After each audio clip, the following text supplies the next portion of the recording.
Well, if it isn't Jack. Long time no see, pal. How you been? Can you guess who this is? Huh? Wait a sec, is that Biff? Ah, it is! I didn't even realize that I still had your number. Yeah, no kidding. You can say that again. Haven't seen you in ages. When was the last time? Our college graduation ceremony? Yeah, I think so. Man, it must have been like 8 years since then. Wow. Anyway, what are you doing right now? I'm watching TV and eating these cheese crackers. Didn't mean like that. I mean, what kind of job are you working these? Oh, that? Well, I just work for a company. Oh, is that so? Which means that basically, you're still a temp agency employee after all this time? No way. Well, actually, I guess I shouldn't be surprised. Anyone could have seen that coming. You weren't looking for work like the rest of us back around the time you graduated college, huh? You suddenly told me you found something with the temp agency at the ceremony. It was sad then, but now it's just plain tragic. If we're honest, there's no way a slacker like you was ever gonna find a real job. Believe me, things really aren't going as badly for me as you seem to think. There was a reason I got a job at that temp agency, you see. As for me,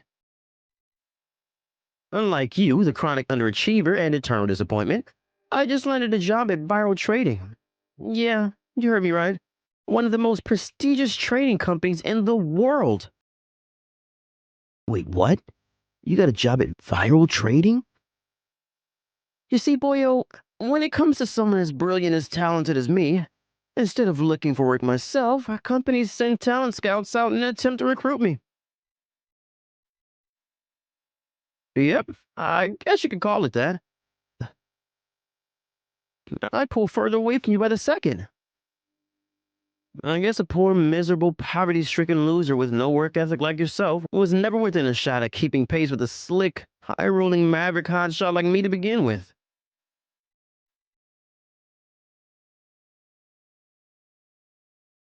Well, that's right. Bottom-feeding depth grovelers like yourself aren't even allowed to apply. So you probably only ever heard about them on the news or in finance magazines. Looks like I'm gonna have to carry on zooming ahead on the path of success all by myself. Sucks to be you, nerd boy. Uh, so is this why you're messaging me? To tell me about your new job? I guess you could say that. Don't flatter yourself though, nerd boy. You're not the only one I told. You're making sure the whole world knows about it, huh? You betcha. This only further cements my position as the most successful person from my whole class. You do realize that, right? I was the best then, and I'm the best now. Elite. Say it with me, boyo. Elite. We have a class reunion coming up soon, so I figured I'd better give you nerds advance of my sheer brutal awesomeness so you could make the necessary mental preparations not to faint when you witness my radiant glowing aura of supreme competence and masculine achievement. Interesting. I see. By any chance, do you know who the CEO of Viral Trading's parent company is? What kind of question is that? Whatever. Who cares who the CEO is? Does it make a difference to me getting my big fat paycheck at the end of the month? Nah, if it doesn't matter, I'll just find out after I start working there. Right, I guess you will. I start next month. Okay, well, good luck, I guess.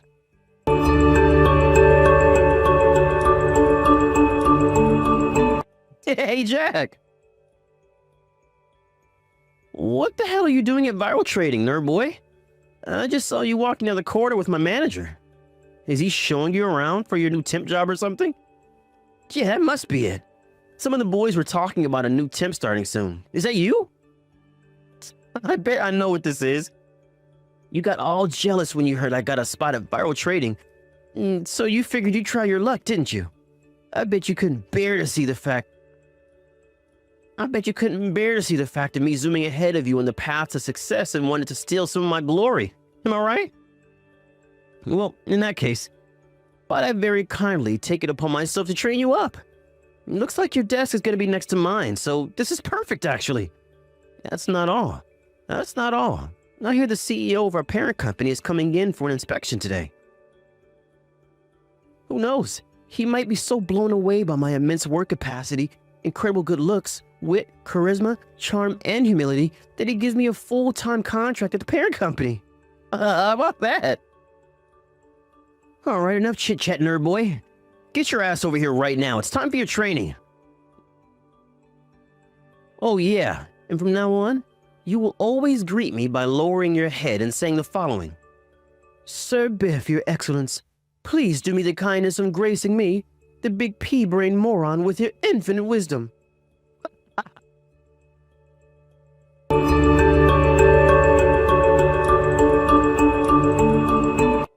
Hey, Jack, what the heck do you think you're playing at? You've been slacking off for a whole hour now. That's not all. I can see you're not reading my messages. There's no tick on them, nerd boy. You've got some nerve to ignore your direct supervisor like this. After I kindly offer to train you up, no less. If you carry on with this insolent attitude of yours, I'll have no choice but to hunt you down and show you what happens to any pitiful fool who dares to defy me.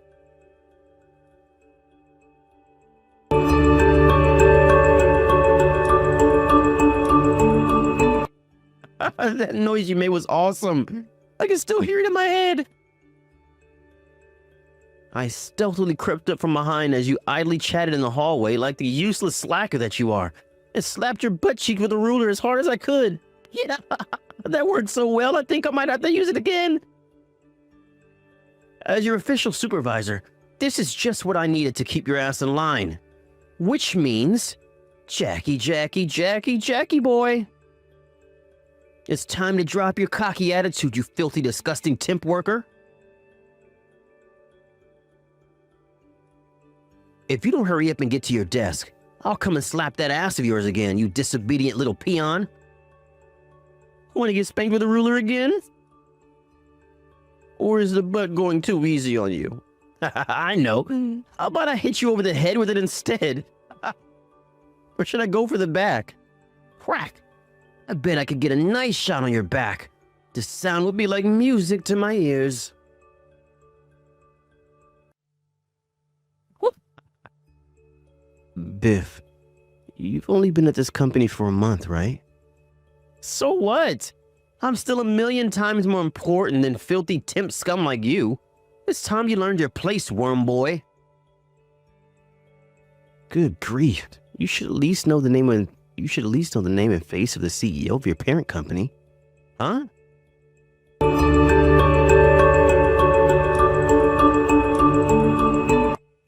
Jack! What the heck is going on here? Hello, Biff. Why would a temp worker be the CEO? Not just that, but the CEO of our parent company. Yep, that's right. I'm the CEO of Viral Holdings, parent company of Viral Trading. How could a pathetic temp worker like you ever become the CEO of anything? You have no professional achievements to speak of and no one respects you. You seem to be making lots of assumptions and misunderstandings here, Biff. But like I tried to tell you before, there was a reason I went into temp work instead of finding a proper full-time job at a company like the rest of you guys back when we graduated college. A reason? But he didn't want me to go into a green and so he told me to get a year or two's worth of temp agency experience so I'd know what the professional world was like before I took on the title of CEO. I did as I was told and spent 2 years working as a temp at various companies. After that, I started working at my dad's company and learned a bunch of stuff from the other employees. I finally got appointed as CEO a year ago. What? You didn't tell me anything about this back in college. Why would I tell you in the first place? Besides, I already learned the hard way that you should never tell people more than they need to know about this kind of thing, because it only ends up coming back to bite you in the ass. I figured I was better off keeping it quiet. Anyway, it's the kind of thing you go around telling people about, is it? What the hell? But if you had told me you were CEO, I never would have done it. The left butt cheek is all red and swollen because of your little stunt with a ruler. Whether I was a CEO or a temp employee is irrelevant. You do not go around slapping people's butt cheeks with rulers. That's unforgivable behavior in any workplace. Surely even you understand that. Not only that, but who do you think you are, taking it upon yourself to be my supervisor and task yourself with the role of disciplining me? You can't seriously think the company would entrust such an important role to the newbie on his trial period who's barely been at the company a month? Who exactly do you think you are? Well, it's common knowledge that temp workers are pretty much like subordinates to workers with proper contracts. That's why I took the initiative with training you up. I'm pretty sure there's nothing like that written in the company rules.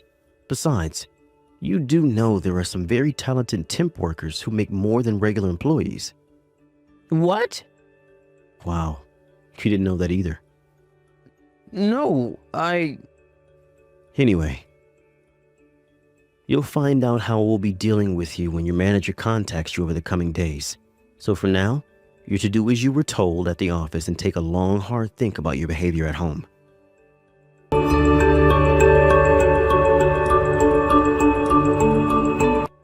Hey, Jack! Why the hell am I getting fired? This constitutes an unfair dismissal. What do you want me to do about it? You're the CEO of our parent company. Surely there's something you could do to help your friend out of this mess? I heard you got into viral trading through personal connections, isn't that right? Huh? So the head of the HR department at Viral Holdings is your cousin, huh? I guess that explains why you thought you could get away with being so arrogant and domineering towards me and the other employees. What's wrong with using available manpower? You guys needed a number cruncher and I needed a job. There's nothing necessarily wrong with getting hired through personal connections, but only if it means bringing quality personnel into the company. In that case, I'm all in favor of it. Then why question it? That said, this might sound strange coming from the man himself, but you've been at the company a whole month and you still don't know the name or face of the CEO of your parent company. Due to your fatal lack of knowledge, when you saw me doing an inspection tour of the building, you assumed I was a new temp being trained up based on absolutely no evidence whatsoever. Then you came up from behind and slapped me with a ruler. And that's not all. I received a report from Sarah from admin that you hang around her department for hours at a time, making inappropriate sexual remarks and inviting her out on dates. Hey, my love life is my own private business, so stay out of it. Sarah is engaged. But you knew that, didn't you? You kept harassing her even though she refused you firmly time and time again and made it very clear she was in a relationship. You pestered her relentlessly, trying to use the fact you were the cousin of Viral Holdings' HR manager as a way to impress her by trying to seem like some kind of hotshot. What's wrong with using the cards in my deck? Would you get mad at a poker player for using his ace? The fact that you think having relatives at a company gives you license to act like a selfish, creepy weirdo is messed up to begin with. To frame this more in line with your own way of thinking, you're the worst card in our deck and we have zero use for you. God, but why? Want to know who Sarah's husband is? It's me. What? What? Are you serious? The reason I went to Viral Trading HQ for an inspection in the first place was because Sarah told me she was being sexually harassed by some weird new guy. When I asked her more about it, it became pretty clear to me the individual in question was you. It was clear to me at this point allowing HR to hire through personal connections had turned out to be an absolute disaster. Being a jerk to me over messages is one thing, but I had to draw the line at sexually harassing my employees, which is why I arranged to come and check on you under the pretext of a facilities inspection and made my way down to company HQ in person. What? And when I did, not only did you not realize I was the CEO of the parent company, but you mistook me for a temp and somehow felt that gave you full license to come over and physically assault me from behind with a long, hard object. What? What kind of CEO are you? Who pulls crap like this? You can't do surprise inspections on your employees. That's not fair. What a dick move. The only reason it was a surprise to you is because you still didn't have a clue who the CEO of the parent company was after a whole month. Whose fault do you think that is? Maybe if you had spent more of your time focusing on your work and familiarizing yourself with the company than sexually harassing my employees, you wouldn't be in this mess. Oh my God. Anyway, back to the topic at hand. The reason you're getting fired is because your problematic behavior became too serious to ignore. God. Oh, and you should know I'm considering filing for compensation from you for the assault in the hallway. Compensation? Or to be more precise, settlement money that includes compensation. I already filed the police report. Police report? What the? If you want me to drop the charges, then I suggest you pay me enough money that I'd be willing to settle this out of court. Oh my God, I can't believe this is happening. What even is this? This is the result of your actions, Biff. Is that so hard to understand? You'll be receiving a call from my lawyer over the coming days. It would be in your best interest to have a good think about what you've done and cultivate some self-awareness as to what a grade A moron you've been before that happens. Are you serious? This cannot be happening.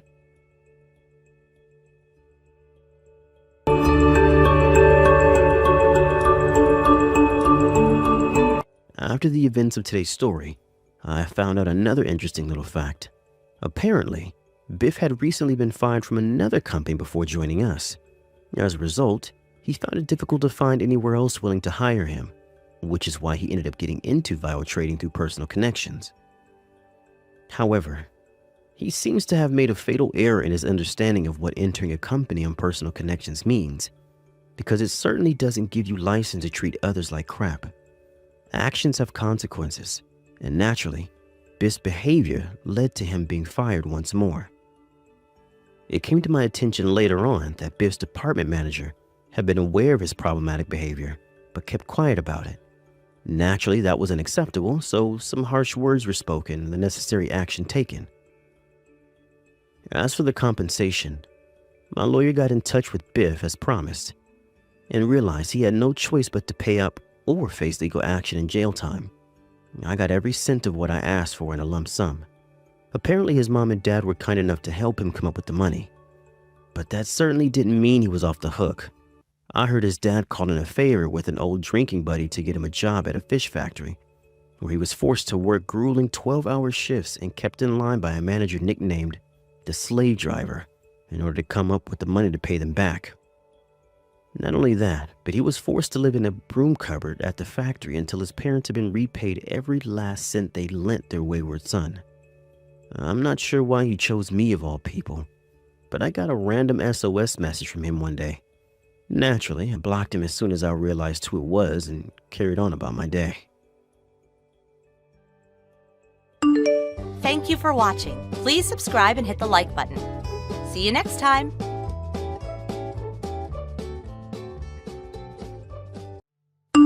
Are you serious? You actually work for my dad's company? What are the odds? I haven't seen you since you graduated high school a couple of years ahead of me, right? This is so funny. I mean, of all people, it's the famous stinky Chloe. Are you still living with your mom in that old shack with nothing to eat? How the hell did you get a job here in the first place? Hi, Kristen. Long time no speak. What a coincidence that we cross paths again. I just found out recently that you're the daughter of Director Morgan, too. Such a small world, isn't it? Yeah, really? I heard rumors that you had to beg your father to work here because you kept getting fired for causing lots of trouble. So you were having difficulty finding a job, right? Well, listen to you. I guess you've learned to talk back a bit. But yeah, I won't deny it. I'm not ashamed. And for the record, none of it was my fault. Everyone I worked for was a moron. They didn't know how to use my skills and talents. So I did what I had to do to keep my reputation, which was find myself a better spot here, and it worked. Anyway, you should keep in mind that my position in this company is much senior than yours. You do as I say. Do you understand? Senior? Are you sure about what you just said? Of course I am. Just because we go back since high school doesn't mean you get to slack off around me. I'm going to treat you just the same as other workers in this office. Kristen, you literally joined the company today.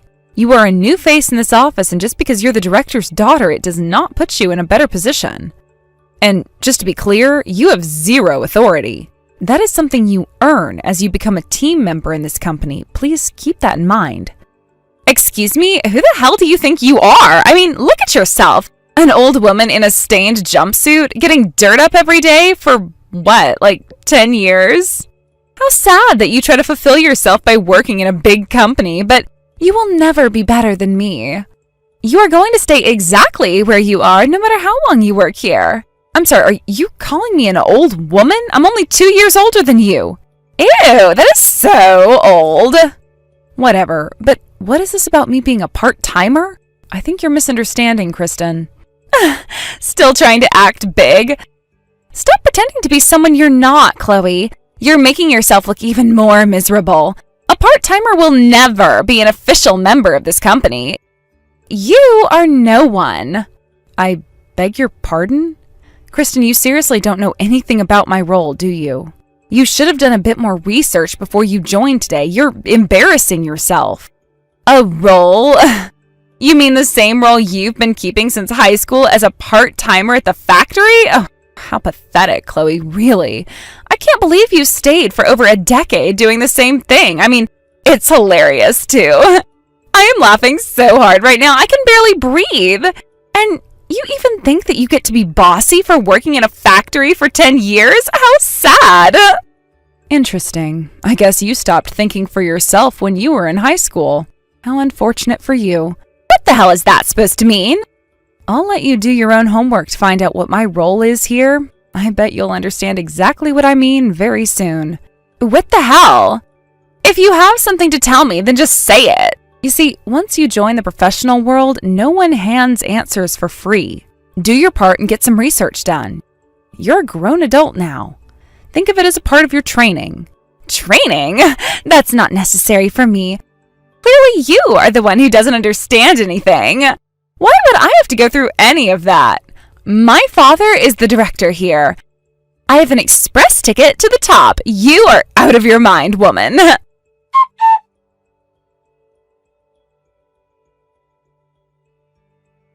Kristen, I heard that you skipped your training session and were smoking on the balcony this morning. Let me be clear that if you skip training without notice or legitimate reasons, it will have a severe impact on your quarterly assessment. Also, smoking is only allowed outside of the building doors by law. There will be penalties for breaking it. Are you actually telling me what to do? Yes, I am. And this is your first warning. You're lucky that I'm even giving you a chance. You will follow the company rules or you will be asked to leave. I beg your pardon. Have you forgotten who my father is? I will not tolerate you talking to me like that. The reason why I'm even messaging you is because the member in charge of the training contacted me. He said that you won't listen to anything anyone says. So as a final notice, I'm letting you know that this is your last chance to participate as a trainee if you would like to stay in this company. Chloe, seriously, I think you're the one who needs a lesson. You might be older than me, but that means absolutely nothing here. Don't you get that we're not in high school anymore? Just because you finished school earlier than me doesn't put you in the position to tell me what to do, especially when I have privileges to do whatever I please. Of course, I know that we're not in high school anymore. That is why I'm messaging you now. Jesus, all of you are so stupid. You think a little scolding from an older woman is going to make me take stupid training sessions? I am the director's daughter, for crying out loud.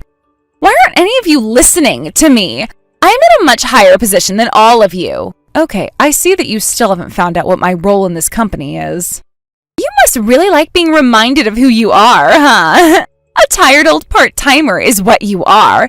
You're a pathetic, useless hag clinging onto a McJob because you can't find a decent job anywhere else. Even if that were true, can you say that you are any better? At least I've been working, unlike you. Isn't this your first full-time job because you couldn't find anyone to hire you? You've been doing nothing but play since you finished school, right? You've only had small part-time jobs, from all of which you were fired. No wonder you don't know how to act in an organization. And none of that matters now. I've been hired as a proper employee because I'm just that good. I have the potential, unlike you. So stop acting like you know everything. I appreciate your service, Miss Part-Timer, but it's time to listen to a real employee, capiche? No, but fine. If you'd like to go down that road, then so be it. If I recall correctly, your father is coming back from his business trip on Monday, I believe. So what? Are you going to try and talk to my father now? Yes, I guess I'll have to.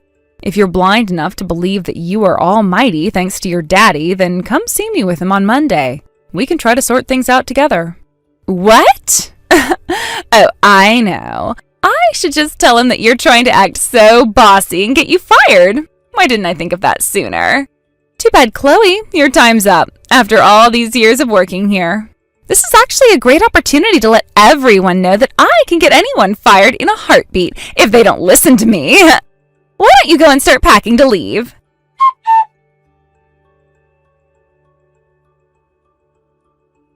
Daddy, when are you coming home? I need you to do a favor for me. I'll be coming home on Monday, darling. What is it? Is everything all right? There's this woman at work. She's just a part-timer, but she treats me like crap. She is so horrible to me. What? Horrible? How so? She does things on purpose just to annoy me. She is so mean and has absolutely no respect to newcomers. Like, she looks down on me. Kristen, I just want to be clear. You're not causing any trouble at work, are you? Because God knows how many times I've had to help you get out of serious troubles, all of which you and your selfishness were the root cause. Of course not. Come on, give me some credit here, Dad. I understand my position very well. Anyway, this super mean woman wants me to go and see her to sort things out. Wow, she must have some serious problem with you. She does, and I don't even know why. And she actually asked that you come along. I mean, how dare she asks you, of all people, right? She wants to see me too? I'm scared that she's going to say or do something super mean to me. Daddy, will you please come with me? You should check out with your own eyes how horrible she is and just fire her on the spot. That is not possible. I don't have the kind of authority to let someone go on the spot. You wouldn't let some nasty part-timer bully your daughter, though, would you? Please, Daddy, you have to help me. Well, I will have to see what exactly is going on, but I guess this is a good opportunity to see how you're fitting into the company. Okay then, I'll tag along to see her with you, but I'm only going as an observer. I'm not going to intervene unless I find it necessary. And if what you were saying about her is true, perhaps I will seek the help of Human Resources or the CEO. Yes, thank you, thank you! You will see that what I'm saying is true. Oh, I can't wait until she gets what she deserves. Hey, I'm not making any promises. If I think this is something you should handle on your own, then I'm not taking any actions. I'm telling you, Daddy, you will. She is so horrible. Which department does she work for, by the way? She's in the factory. She works with the machines on the manufacturing line or something. The machines in the factory? Wait a second, are you sure she's a part-timer? Only management-level employees who've had extensive training are allowed to touch the machines in the factory. I don't know, maybe she's doing something she's not supposed to do. I can easily imagine her cheating. Yeah, that must be it. The only reason why she's been able to keep her job for decades. Anyway, Dad, you'll see what I mean on Monday. I'll stop by your office and we can go to her together. Talk to you later.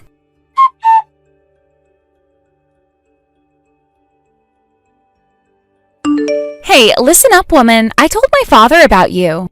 Okay, and? Let's see if you can keep that attitude of yours on Monday. I am so going to finish your time here at this company. You will be seeing my father just as you wished.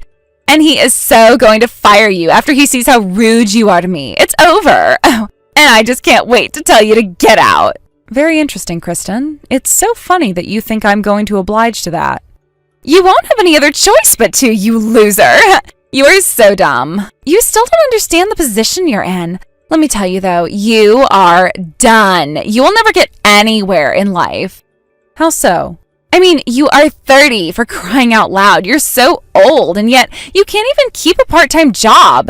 How the hell do you think that's going to look on your resume? No one's going to want you. You won't be able to find a decent job. You'll be the biggest loser ever. Oh, this is going to be so funny. I should get everything recorded so I can show everyone from high school.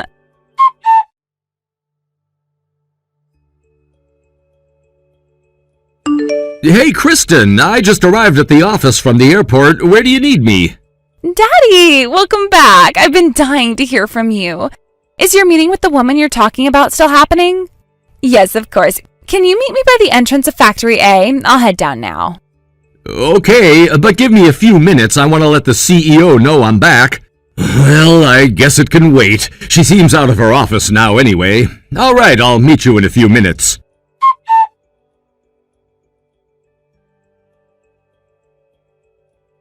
I can't believe my dad was on his knees. I've never seen him like that, ever.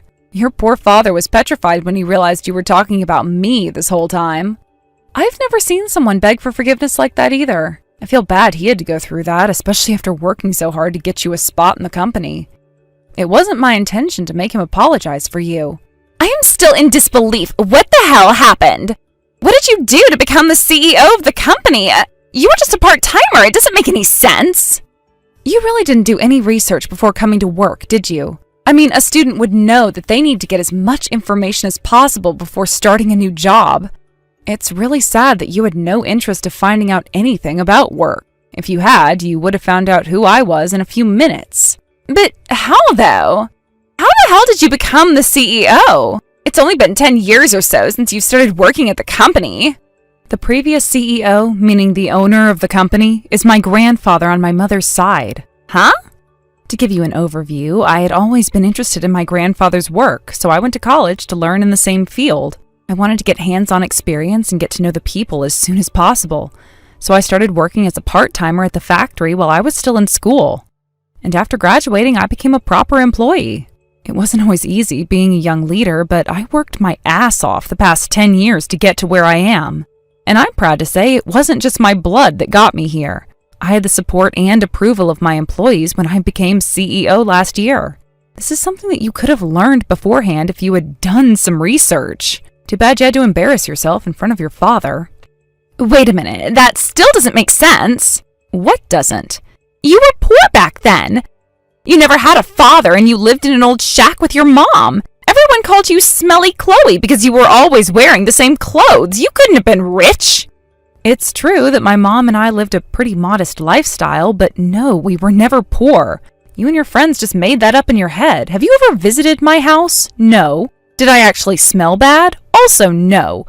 You just had a very rich imagination that you made yourself believe all that. No way. Well, if you are the CEO, then why do you still handle the machines in the factory? You should be in the office building, in your own room with leather couches and everything. What the hell are you doing in the factory wearing a jumpsuit? Oh, I see what you mean. Well, it's true that I work in the office a lot more than I used to, but there were some irregularities around the workplace that I had to pitch in. So I was doing what was required of me, that's all. What kind of a situation makes it necessary for the CEO to wear a jumpsuit and work the machines in a factory? That is nonsense. No, it's not. We work as a team. It simply happens that the employee who usually is in charge of the machines fell ill and was admitted to the hospital. Someone else, of course, pitched in to help at first, but the person who pitched in had been scheduled to fly to California to receive training for the new machines being installed next month.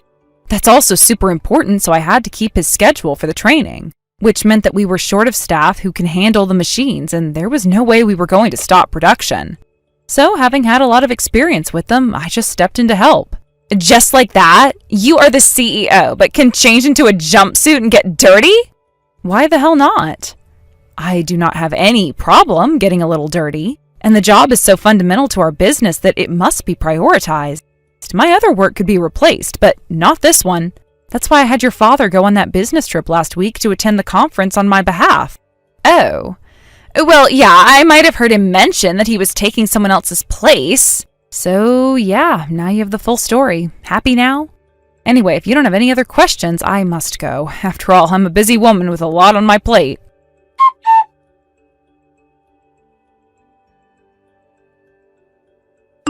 Chloe, forgive me for messaging you so late. Are you busy right now? Good evening, Daniel. No, nothing is all right. I'm so horrified about what my daughter has done. I'm so sorry. I've never been so embarrassed in my entire life. It's all right, Daniel. She's a grown woman. I don't blame you for her actions. I'm sorry, too, that you had to go through that. I didn't mean to embarrass you in front of others. Please, forgive me. Oh, God, no, please, you don't need to apologize for anything. As much as I appreciate what you just said, this is my fault. I should have raised her more strictly. She'll no longer bother you, though, I promise. I've already spoken to HR and asked that she be officially removed from the company. She does not belong in our company. But I thought you wanted her to work so that she finally straightens herself up. I did. I let my ex-wife spoil her so much that Kristen ended up being uncontrollably selfish. And of course it's my fault that I was so busy with my career that I never intervened in how she was raising Kristen. That's why I wanted to get it right this time, once and for all. But I've failed again. Me letting her in the company only gave her the wrong idea that she had some sort of power. In fact, it simply boosted her selfishness and made the situation worse. I'm so sorry that I didn't think better. You wouldn't have had to go through my daughter if I never took my eyes off of her in the first place. I accept your apology, Daniel. Thank you. You don't need to beat yourself up so much for what happened. That said, I think it is true that she got the wrong idea. It's a bit difficult to understand how she thinks the way she does. In all honesty, she was kind of the same in high school, too. I know, and I should have done something back then, too. Anyway, I don't want her causing any more trouble, not with you, or the company, or me.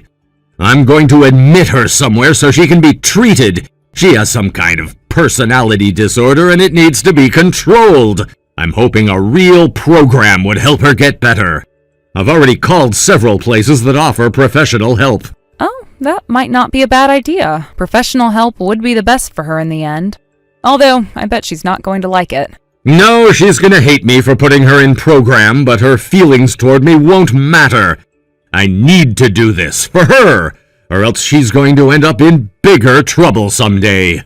I agree. Well, I really hope she'll overcome her troubles soon. Thank you for your kind words, Chloe.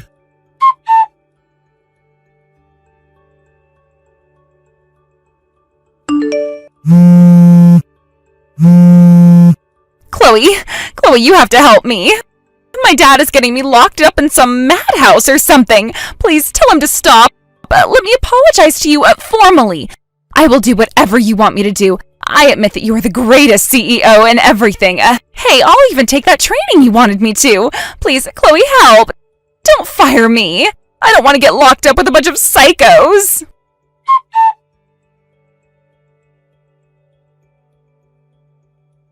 Not that I was ever going to help her, but I only saw the missed calls and messages when I finished work, after she was taken away. It looks like her father hired a security company to escort her to the institution that she'll be staying at until she finished the proper treatment.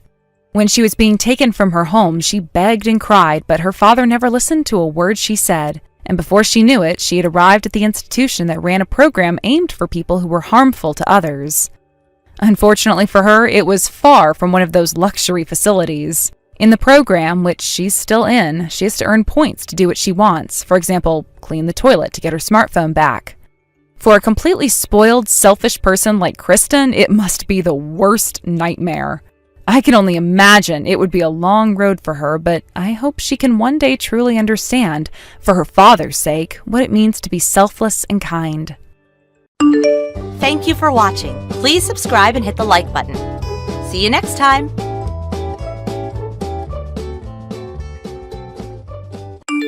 You're not fit to become my older brother's wife, you know. Now, you give him back that engagement ring right now and leave him alone. And cancel that wedding you guys have planned as well.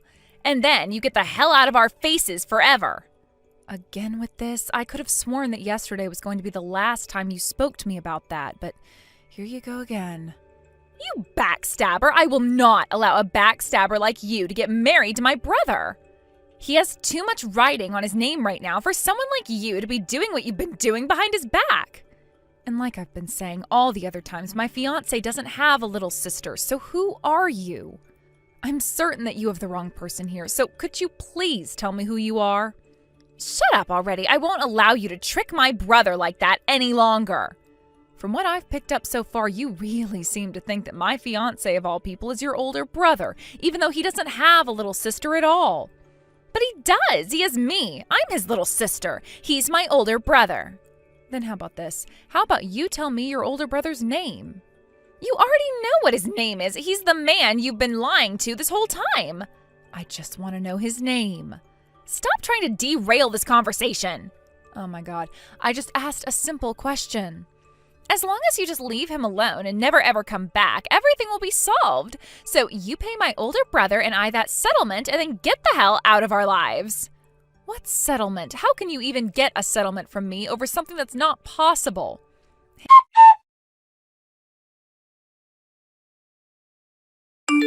Hey, Dale, once again, I received more texts from that random person today. And this time they were even more upset with me and threatening me with a settlement even. What? Again? That means they've been texting you about that for 3 days in a row now. And like always, they're asking that I leave you right now and that this whole time I've been stabbing you in the back over something. Abigail, are you going to be all right? Well, considering none of what she's saying is the truth, I'm fine for now. It's just that if they keep this up, I'm going to probably have to block them in order to shut them up, which I don't want to do when it's best to settle things. That's true. Who knows what all of their intentions are, and if they know where you're living right now and things like that. Kind of scary, isn't it? I would really love to know what all of this is about, though. I don't have a little sister. At least not one my parents told me about. And as far as I'm aware, there was never someone in the past that ever called me their older brother that wasn't a part of my family. Also, back when I was 2 years old and my parents got a divorce and then remarried to different people afterwards, my mom told me that my dad never had kids with his new wife. And my mom said that I'm the only kid she's ever had. In other words, you're saying there's no choice that this person is a child that your dad had at one point and is wanting to call you their brother now? That's what I'm saying. I asked for them to at least tell me their name or something so that we'd have a better idea of who they might be, but they don't seem to want to answer that question. They just keep on going back on how I need to leave their older brother, pay them a settlement for backstabbing him in some way, and then never come back. That means they know the whole jig'll be up then if you find out who they are. But from what your phone says, the ID came up as R-E-M-E, right? So their name is Reme? I've never heard of anyone having a name like that, and I can't even tell if it would belong to a boy or a girl. Now that I think about it, you've never received any calls or texts from a person like this before, right? Yeah, and that's what makes all of this even more strange. And what that person has been saying is that you are tricking me somehow, and that's what's leading me into marrying you, right? So basically, they don't know who I am. In other words, they don't hear my name from you. Then they're going to continue thinking that I'm their older brother or something, right? Good point. Why do I have to be caught in the middle of all of this? So they have no clue who I am then. Or they at least don't know what your phone number is. Another thing, what could it be that you're lying to me about in order to become my wife? They haven't told me that part either. They always want to keep going at me, saying that I need to leave their brother and all, and will never give any of my questions a thought. Well, we have 3 more days until our wedding. It would be great if we could put an end to all this, but without knowing who they really are, there's no way. You've already called the wedding venue and told them about this, right? Yes, but I'll give them another call and give them an update on what all has been said to me just in case.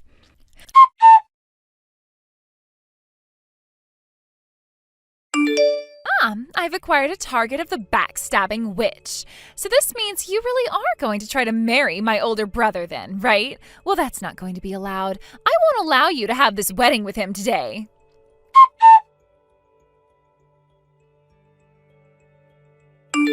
Abigail! I heard that while you were walking out of the dressing room, you were ran into and had wine spilled all over your dress. Are you all right? Yeah, I think I'm fine. Well, I think I'm fine, but this wedding dress state is another story. It's all covered in red wine. That's what I heard. I'd really love to come over there and be with you right now, but... Hey, don't worry, Dale. I have my little brother with me at the moment, so I'll be okay for now. All right. The one who did that to you, Reme, I have no clue where they ran off to yet, so until we've found her, please don't leave the dressing room and stay with your brother. I'm gonna continue going around talking with all of the staff here. I have to find that Reme so that we can figure out what the hell is wrong with her and how to fix all of this once and for all. I'm sorry that I can't be out there to help. Don't even begin to worry about that. That's right. As for today's wedding, no matter what happens with Reme, we're still going to have it and get married. So don't give up yet. Of course.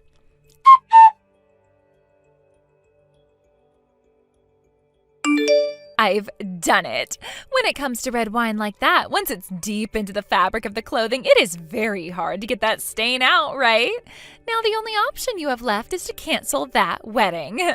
Next, I'm going to find out where my little brother has been this whole time, and there I'll explain to him just how horrible of a witch you've been behind his back, and that will lead to him never wanting to be with you ever again. This is such a thrilling sensation. Can I ask you something really quick? What do you want? I'm a bit suspicious about who it was that gave you my phone number and everything, so could you please tell me who they are? A classmate of yours. After having to go from friend to friend asking about you, I finally was able to come across them and ask about who you were and what your contact info was. And if you're wondering how I got into this wedding, I went and used that classmate's invitation that you'd sent them and was able to sneak in disguised as them. Ah, you're talking about that person. So that's what they were talking about when they said they lost their invite and wouldn't be coming. Then there's only one other thing I have to ask. What's your name? My phone gave you an ID when you first tried to call me, that being Reme. Do you read that as Reme or do you read that as Remy? Huh? You're supposed to read that as Remy. Remy. So your name is Remy? It's spelled Reme, but you read it like Remy. Are you not able to do something as simple as that or something?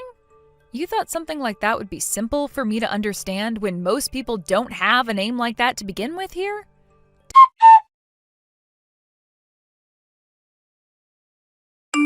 Dale, I was able to ask Remy for her real name and she gave it to me.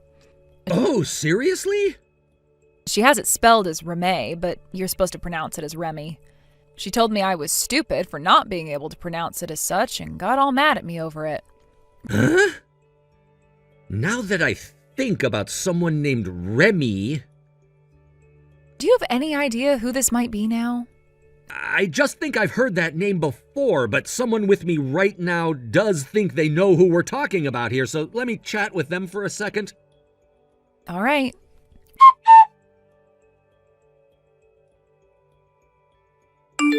Well, now that I know how to pronounce your name and all that, let me ask you something else.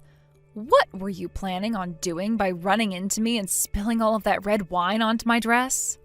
I told you already that it was part of my plan that would lead to your wedding getting canceled. I had to put a bit of thought into how I was going to do that, but of course red wine was the right choice. It really stands out on an all-white dress and is something you can't really get out with a washing machine or anything like that.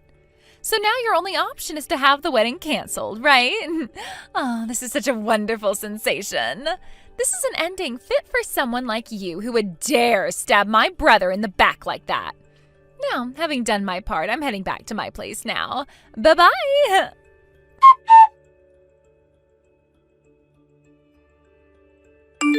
Remy just told me that she's going to be heading back to her house now. What? Well, it's not like any of us really know where she ran off to begin with, right? About that.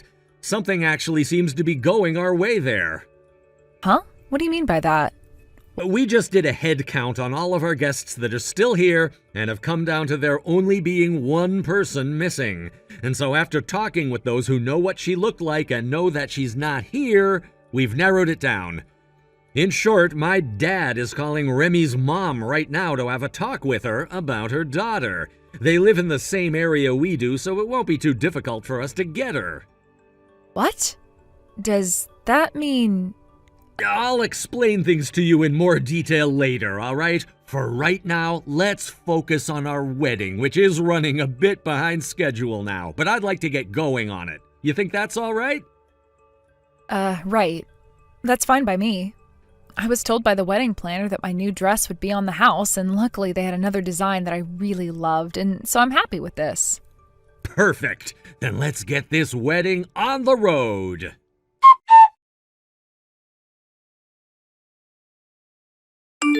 Hey, what the hell does that mean when I've been told that yesterday's wedding never ended up being canceled, even though your wedding dress was stained red? Luckily, the wedding venue is also known for having a dress rental shop inside of it, so I was saved by that last minute. Huh? I get why you might be surprised right now, considering that having to get another dress on the day of one's wedding is a very difficult thing to do and is practically unheard of. There are some people that prepare a second dress to have in their dressing room just in case something bad were to happen, but that wasn't the case for me. I just got really lucky that the rental shop's owner was there and was willing to lend me a dress that I really loved for free. You got another rental? Well, none of that really matters to me anymore. And even if it is the truth that you were able to have that wedding yesterday, that does not change the fact that you've stabbed my brother in the back. As long as I can go and show him the evidence of you having stabbed him in the back. All right already, I am fed up with you always going back to calling me a backstabber without even listening to a thing I'm saying. Now tell me, when did I ever stab Dale in the back, and what did I do to make you think such a thing happened? Huh? You're still not going to confess to it? That's right. Neither myself or him are aware of anything that I did wrong, and that's why I can't confess to anything right now. What? Now you explain what the hell it is that you're going on about right now. You are going out with another man from that apartment building named Kevin, right? Huh? He's in apartment 203. I made sure to hire a detective to look into you in order to protect my brother. You hired a detective? Tell me, how much did something like that cost you? Around $10,000. I may have lost all my savings in order to do that, but if it was to learn the truth about you, then it was a cheap price and worth it to me. You really wasted all of that money for nothing? Huh? That Kevin you're talking about, who I've been seen with, happens to be my little brother that lives with me. What? Your little brother? And that room 203 that you were mentioning happens to be a condo my mom bought close to 15 years ago that the three of us have been living in together. In other words, that place is my family's house. But 2 years ago, my mom got remarried to another man and moved out of the condo to go and live with him at his place. So she allowed for my brother and I to continue living there instead of moving us all out. So you're the older sister and he's the younger brother? By the way, with my now getting married to Dale and starting a family of my own soon, my little brother is going to be moving out into a place closer to his place of work. Today, actually, is Dale's first day living with me here, as my brother moved out just yesterday, taking all of his things with him in. No way. I know you went through all that effort of asking a detective to look into us, but it seems they were a fraud and you just got scammed out of all your money there. Nice going, Remy.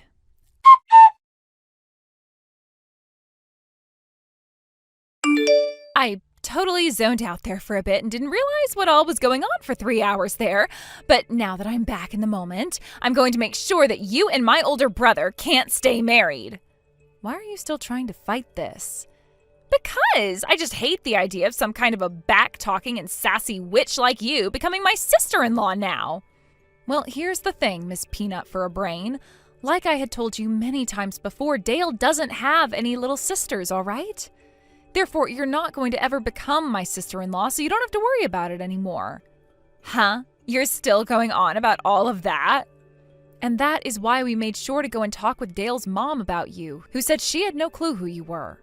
And then we went and spoke with his dad about you to see if he had any idea why a Remy was talking to me. What? You went and spoke to his dad about me? Well, his dad happens to be my dad as well, right? Dale is an only child and has never had any siblings. Well, you're wrong about that, for crying out loud. We may not share the same mother, but he and I have the same father, and we are brother and sister. Since you're so confused about that, how about you go and have a word with your own mom about whose baby you are, and that might clear some things up for you.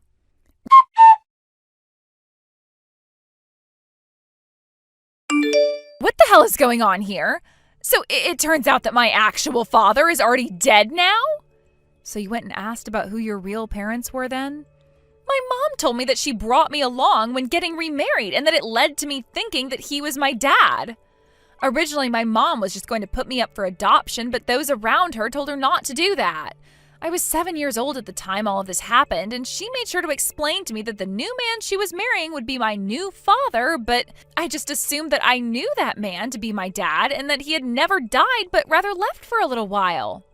So has this helped you understand that you have no relation to Dale at all when it comes to being siblings? Oh, this isn't good at all now, though. What am I supposed to do about all of this now? What are you whining about now? I went around to all of my friends and my boyfriend bragging about how I'm the little sister of this really famous YouTuber and all. And I promised a lot to them, including my boyfriend, that one day I'd show him all of them. What? A famous YouTuber? Dale. He has a YouTube channel where he goes by the name Delalala, right? Oh, that's right. Hey, please. Can you go and talk with my brother about coming out with me for a few days to see all my friends and my boyfriend and tell them that he's my older brother and everything for me? I just need him to do that to each and every one of my friends one time, and that will be all. I'm not sure what you're going on about there, though. Dale is just your average office worker who has nothing to do with content creation of any sort. Huh? I mean, he works on editing videos for the company he's employed at, but they aren't making them for content either in terms of entertainment. Did something about that confuse you? Well, I'm sorry to say, but the company works in things like crime analytics, and he has to make recreations of crime scenes for the police and the court to use in investigations. What? Then that would mean, the reason the YouTuber Delalala never got back to me after all those messages I sent to him about his fiancée cheating on him, and they shouldn't get married, was because, well, you just had the wrong person, right? What? I see. So that's why when I would talk with Dale about what was going on with you, he told me he had never received any texts or calls from you and was just sitting around with no idea at all about what was going on. No way. You have to be kidding me. I've gone and done something seriously embarrassing now. Oh, what am I going to do about all of this? I can understand starting to freak out a lot over what you've done, but I have something else I need to talk to you about now. When it comes to that wedding dress of mine you went and stained with red wine and ruined, there is a price on that dress being damaged like that. There also happens to be a price on causing the wedding to be postponed by an hour like that. Also, there is a price on wasting my time and energy. What? In a few days, someone will be coming out to see you with all of those bills for my wedding dress and the wedding being delayed, as well as information on the settlement I'll be getting from you. What? Also, when it comes to my classmate that you went and stole that information from in order to come to my wedding with, neither of us are going to take you to court or anything over it, but she did go and tell your mom about it with the help of Dale's dad. What? Sounds like you're going to have to pay my friend for causing her that trouble as well now, through your mom. Huh? I'm going to have to pay you guys all that money? I'm sure for a college student like you, that's a lot of money that you're going to have to pay us with, but make sure you include every penny we're asking for. This has to be a bad dream.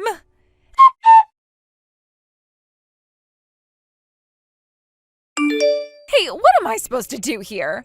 That YouTuber that I had been telling you about before just sent me a bunch of paperwork in the mail about getting money from me through a settlement over something or other. And I got a call from his lawyer as well. Hey, what am I supposed to do about all of this now? Why are you coming to me about all of that? Because I have something I wanted to ask you is why. I want to ask you to please help me stop him from thinking that I actually meant any of those things. About him being my older brother and such, and about how his girlfriend was cheating on him with another man and that he shouldn't marry her. Please help me with that. Why are you asking me to do that, though? You don't even know anything about me besides my phone number. What? So you're not friends with that YouTuber? Did I even say that I knew who they were? I don't even watch YouTube to begin with, so why are you asking me to do something that I have no clue about and don't care about either? You were the one that caused all of those problems between yourself and him. No way. I am blocking your number now, all right? I have absolutely nothing to do with you, and I don't want anything to do with you. So, this is it for me then.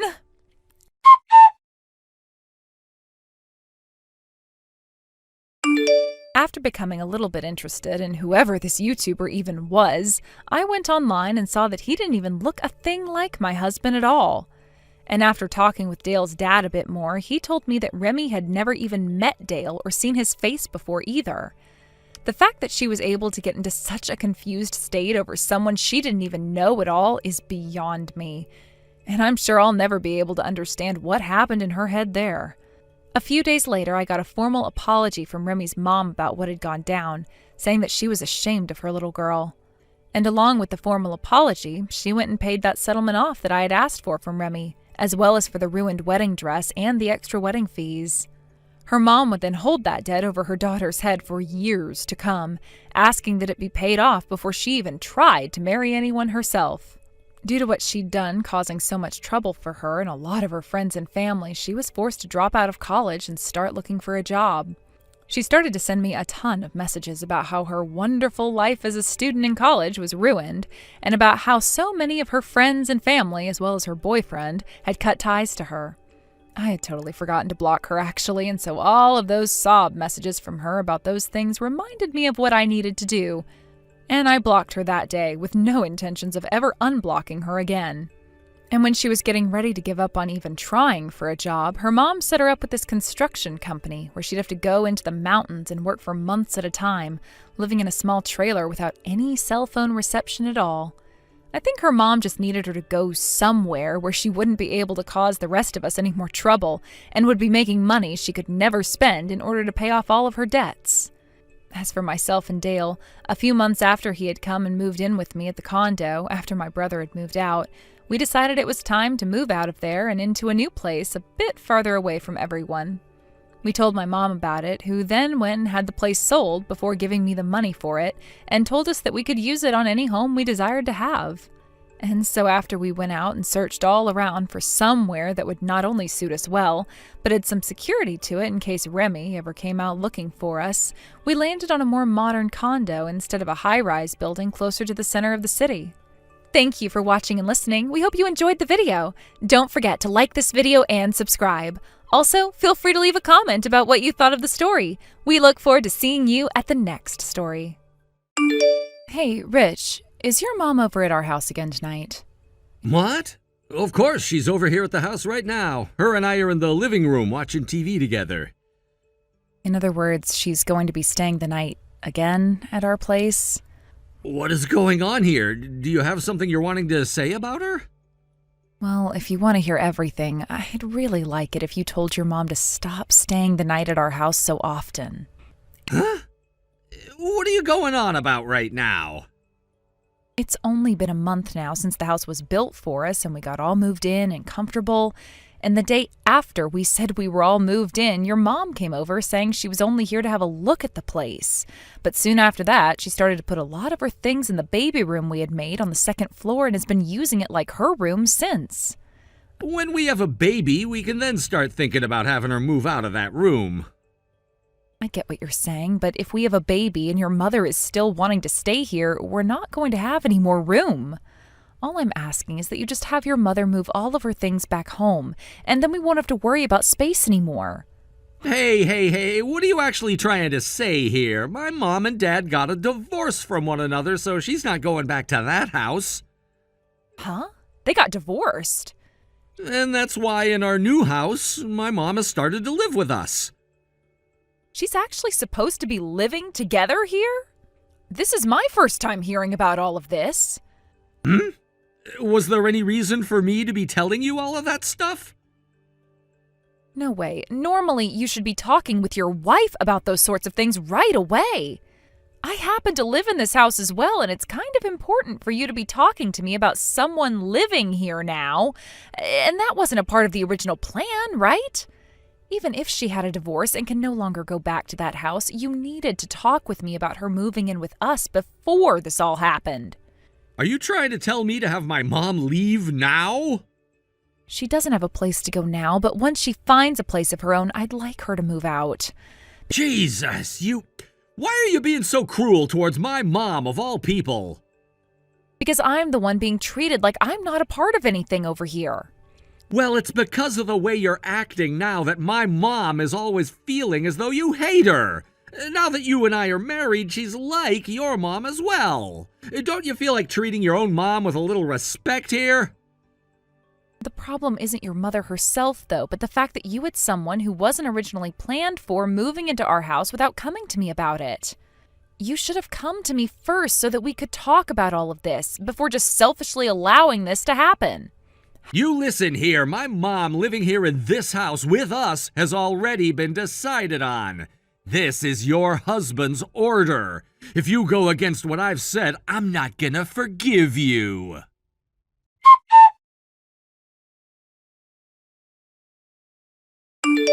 How mean of you, Arya. I can't believe you're trying to have me kicked out of this house now. So you had a look at the conversation I was just having with your son, huh? Should have known this would happen. Trying to kick a broken-hearted woman like me out of this house now. As for why you guys had that divorce, are you sure it didn't have something to do with all your careless spending? What?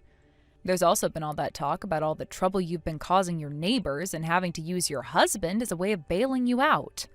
Why do you know about all of that? Didn't you just learn about our divorce from Rich a second ago? Oh, so I was right about those two things? Huh? I was just listing off a few reasons I assumed you got divorced over, but I guess I should have known those were the reasons why. Since I haven't confirmed that those two are the reasons you lost your husband and were kicked out of his house, I can't agree with you staying in our house. Could you please get started on finding yourself somewhere new to live and move out of our house? Excuse me, there has to be an end to all of your rudeness. Me living here was decided on by the owner and breadwinner of this house, my son.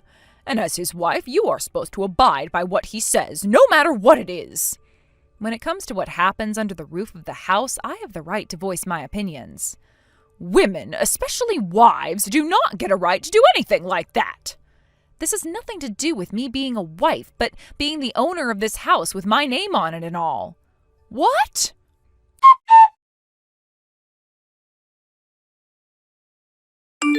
Yo, what the hell did you mean by this house being yours and your name being on it? What the hell did you do behind my back? I'm the breadwinner and everything, and it's because of me that you're able to even have a house like this. Listen to this then, bud. Are you in any position to be letting crap like that fall out of your mouth? Huh? Remember when we had to get a loan for the house and you needed to be reviewed before getting one? You didn't happen to meet the criteria for one, and so there was no other option but to have me be reviewed and take out that loan. What? Huh? Are you starting to remember it all now? What? But this house should be under my name. I was the one buying the house with that loan, and so you said it was okay for me to have my name on it. I said okay to that? Anyhow, when I've gotten home from my business trip tomorrow, let's both sit down and have a very serious talk about all of this.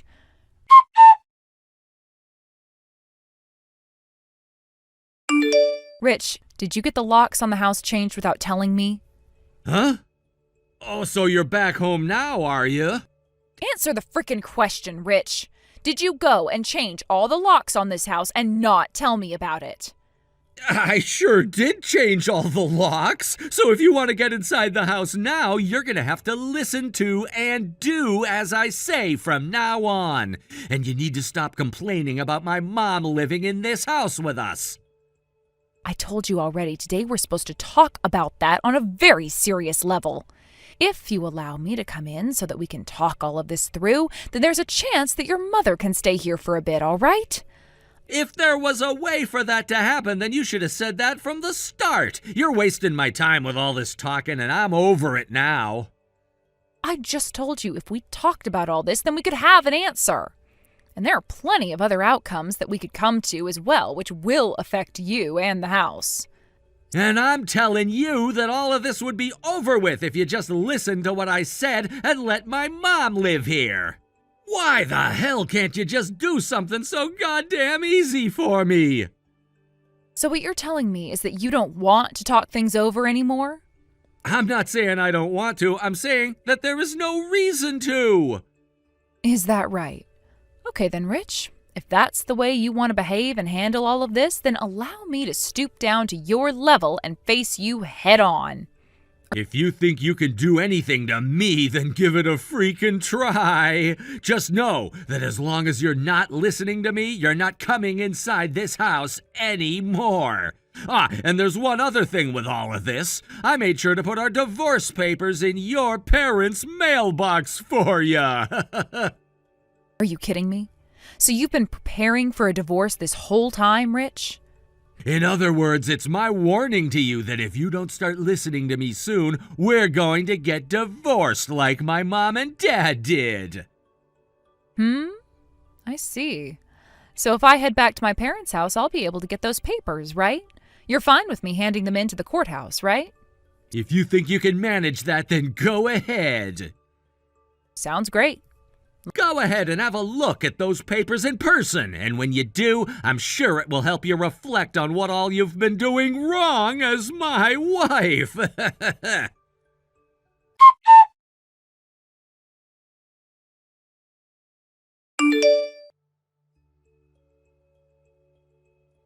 Yo, Aria, I just got a call saying that I have to get out of this house or something really soon?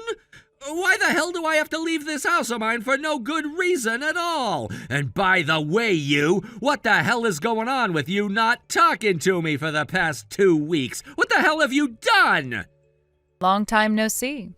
Are you trying to kick your own freaking husband out of his very own house right now? That means you're also kicking out your own mother-in-law as well. Are you really okay with sending your family out onto the streets and making them homeless now? What are you talking about? You and we're nothing but strangers now, and have been for a week or two. Remember those divorce papers you left me? After you told me about that and I returned home to my parents, I took those papers and went to the courthouse. What? You actually turned all of those into the courthouse? Wasn't it you, though, that had all of those papers filled out and ready to go, and then said okay to me when I asked if it was all right to hand them in? But wait, that was only if you were able to hand those papers in. Well, I was able to, and that's why I went ahead and handed them in. What? So now that you're aware of what I've done, could you get out of my house? I am not in the mood to let 2 strangers continue to live in the house that I've been paying off. No, wait, hold on a second there. Telling me something like that all of a sudden. All of a sudden? But this all happened close to 2 months ago now. What?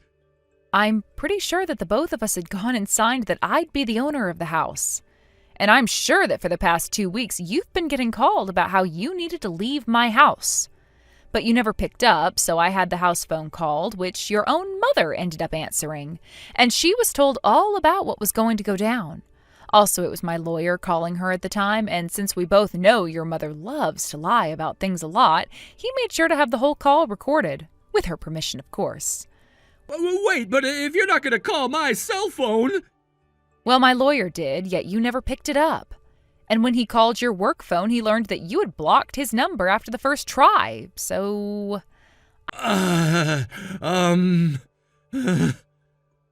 Either way, you need to get out of my house, please.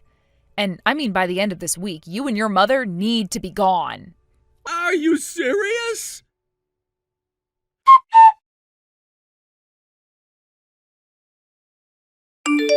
Mom, we're gonna have to leave the house now. I need to talk with you about this. Oh, what happened? Jesus, that wife of yours sure is a mystery to me, you know. Sending letters in the mail telling us to leave the house and calling the house all the time, saying that we both needed to go or else legal actions would be taken. What? I'm not going to fall for such threats as those, so I made sure to block that number and throw away all those letters for us. And when another number called saying that they were your wife's lawyer, I told them to screw off before hanging up the phone on them as well. Yo, so you've been talking with them the whole time? What? I did what you told me to do by placing that filled-out divorce paperwork in her parents' mailbox, and she actually ended up going out there and handing it all into the courthouse. Huh? So you're saying that you're both officially divorced now? That's right! So in other words, you and I are both strangers to her, and since she's the owner of this house and all, we're both gonna have to leave now, or else we'll be in trouble with the law. No way. Oh, well, we can't go back to the house I was in before. Where the hell are you and I supposed to go now?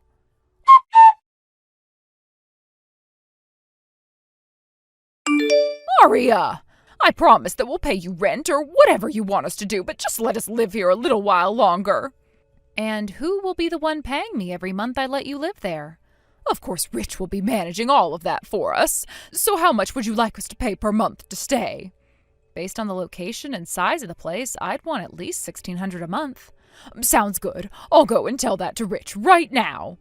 Rich will have to start paying over half his income to be able to stay in that house, so that might be a bit tough for you both. Huh? More than half of his income? What? Did you not know anything about the salary your son has been getting? Each month, Rich is making around $2,800. Just $2,800 a month? And without the $6,200 I was making each month, he's not going to have a lot left over. You're making that much right now? $6,200? You've been making over $5,000 a month? Anyway, it'll be $1,600 a month, please. If you make him pay you that much, then we're not going to have enough money for anything else. Well, either way you look at it, I'm going to have to continue to pay the loan off on that house, so that's the cheapest I can ask for in order to pay said loan. Are you kidding me? Since you guys can't afford that, I'd like the both of you out of there by the end of this week, please. Aria. I want you out, preferably before that, but this week I'll be nice and give you a few more days. No way. You can't do this to us, though. Where will we even be able to go after this?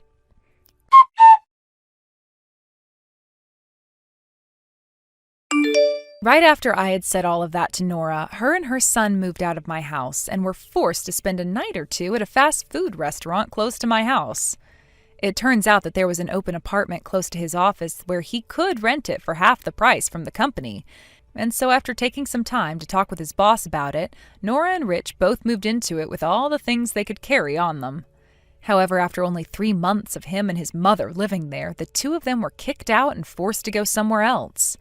What happened was that Rich made a move on one of the women in his office trying to get himself a new woman. However, she turned out to be married to one of the managers in a different department. And after he had approached her a 3rd time and she said no, he laid his hands on her waist trying to force her to go out with him, which his manager ended up walking in on, and that's when he lost his job. Everyone in the company learned of what happened very quickly, turning every single one of them against him, and they all went to his apartment and kicked him out the next day. Rich would then be taken to court by the woman and her husband, backed by the company itself, and would have to pay a major settlement to her for workplace sexual harassment charges. He did in fact pay her, but that used up all the money he had saved away and forced him to go into debt in order to do anything else. So as of right now, he and his mother are living in a shack, while he is working part-time for a local gas station that barely sees any traffic. As for Nora herself, she still hasn't shaken her addiction of spending all her money and others' money on whatever she wants, even if it's not needed at all. And anytime Rich would head to work, she'd use his emergency card in order to pay for things online, which has led to her spending every one of her son's checks the moment they hit his account, leaving him with nothing at all to use for rent and the bills, causing them to have fights almost every hour of the day. I'm not sure what's going to happen next to that mother and son duo, but I'm pretty sure that Rich is going to do what he always yelled at me about, and that's kicking out his mother so that he can finally have some money again. Thank you for watching and listening. We hope you enjoyed the video. Don't forget to like this video and subscribe. Also, feel free to leave a comment about what you thought of the story. We look forward to seeing you at the next story. Hey, Julie. Okay, so I'm at a karaoke bar right now, but, I kind of forgot my wallet. So, I don't know how I'm going to be able to pay the bill. So, well, yeah, that's what's going on right now. So, could you come down to the bar and bring me some money, like, now? My bill right now is about, $350, something like that. So, like, Could you bring about $500 or so, just in case? Well, good evening, Alana. Let me assess the situation. It's the middle of the night, you're at a bar, don't have your wallet, and want me to bring you money. Let me guess, you left your wallet at home on purpose, right? No. Why would I do something like that? You know me, I'm just kind of forgetful. Uh-huh. So, yeah, like I said, bring the money for the bill, okay? When can you get here? I hate to disappoint you, but I'm out of town on business right now. What? Oh, and just so you don't get any ideas, your brother is out of town too. He went on a fishing trip with some of his friends from college and won't be back for a few days, so he can't come and bail you out either. Aww. So, once again, neither I nor my husband are at home right now. We cannot give you any money even if we wanted to, which we don't. Hey!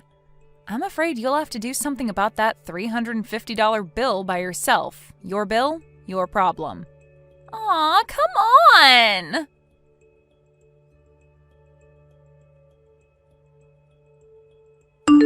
Some sister-in-law you are, Julie. Thanks to you, we're not going to have any money for fun until next month's payday. Is this about the $350 bill at the karaoke bar last night? Duh. Since you wouldn't pay the bill for me, I had to pay it myself. All $350. It was awful. I'm pretty positive that's how most adults pay for their bills, Alana. Excuse me? I'm guessing you waited until they were about to kick you out in order to make it seem like you were in a really bad pinch and needed my help. And I mean, it would be one thing if I had invited you out or something and said I would cover the bill, but you just went ahead and assumed I would pay it for you without even checking with me first. So I don't see any reason for you to be angry at me. You're just upset your little plan didn't work. What is your problem? If you genuinely lack the self-awareness to see how you're at fault here, then yikes. Seriously, why are you being so selfish? Don't pretend like you're so hard up for money. I went to your wedding, remember? It was crazy. You rented out the most expensive venue in town. You can pay some of that forward to help out your sister-in-law from time to time. First of all, that's not what pay it forward means. Second of all, your brother and I worked hard and saved up for years in order to pay for that wedding. Do you know how much overtime I put in last year? Enough to pay for my bar tab. What a coincidence. You made enough to pay for your bar tab too. But I wanted to buy other stuff with that money. Sorry, Alana, that's called opportunity cost. You're such a greedy person, Julie. Seriously, what kind of self-centered person doesn't help out family in need? You have a lot to learn about generosity. Hey, Julie! So, I heard you're going on a honeymoon, is that right? Oh, well, yeah, Sawyer and I both hit a bit of a lull in our jobs, so we thought we'd take some time off before the next busy season kicks in. Interesting. What's interesting? Oh, nothing at all. My mom just said that you guys were finally going to go on your honeymoon half a year after your wedding, so I got curious and thought I'd ask if that was true is all. Well, okay, I guess. But yeah, our schedules are pretty different, so it's really only about once a year that we both can take time off at the same time. I see. So that's why you waited so long after your wedding? Yeah, that's why. Sorry, Alana, I hate to cut you off like this, but I'm still at work right now and I have a lot to do. Is it okay if we end this conversation here? There's still a bunch of stuff that I have to get finished before we leave for our honeymoon. Oh, of course. Don't mind me. Thanks for telling me about your honeymoon, Julie.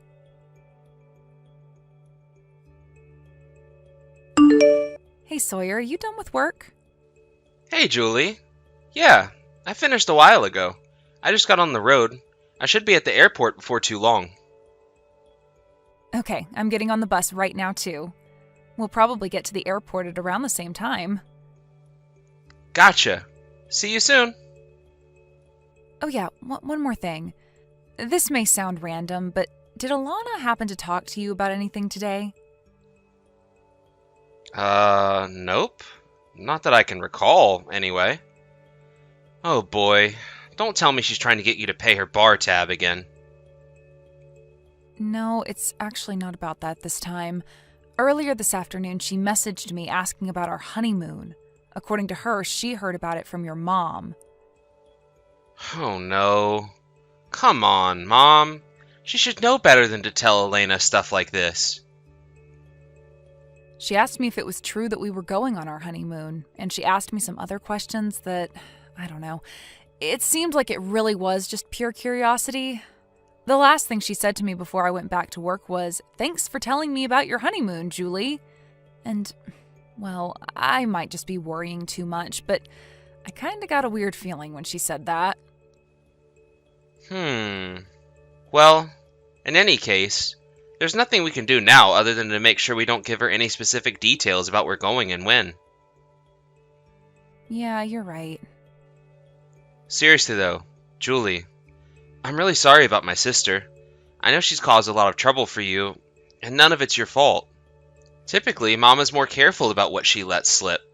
But I guess this time she was just legitimately happy for us that we were finally able to go on our honeymoon, and kinda got careless. Don't worry though. I'll talk to my mom to make sure she keeps all the rest of the details under wraps. Thanks, Sawyer. I appreciate that. Okay, so I'll see you at the airport in just a bit. Yep, see you soon. Take care.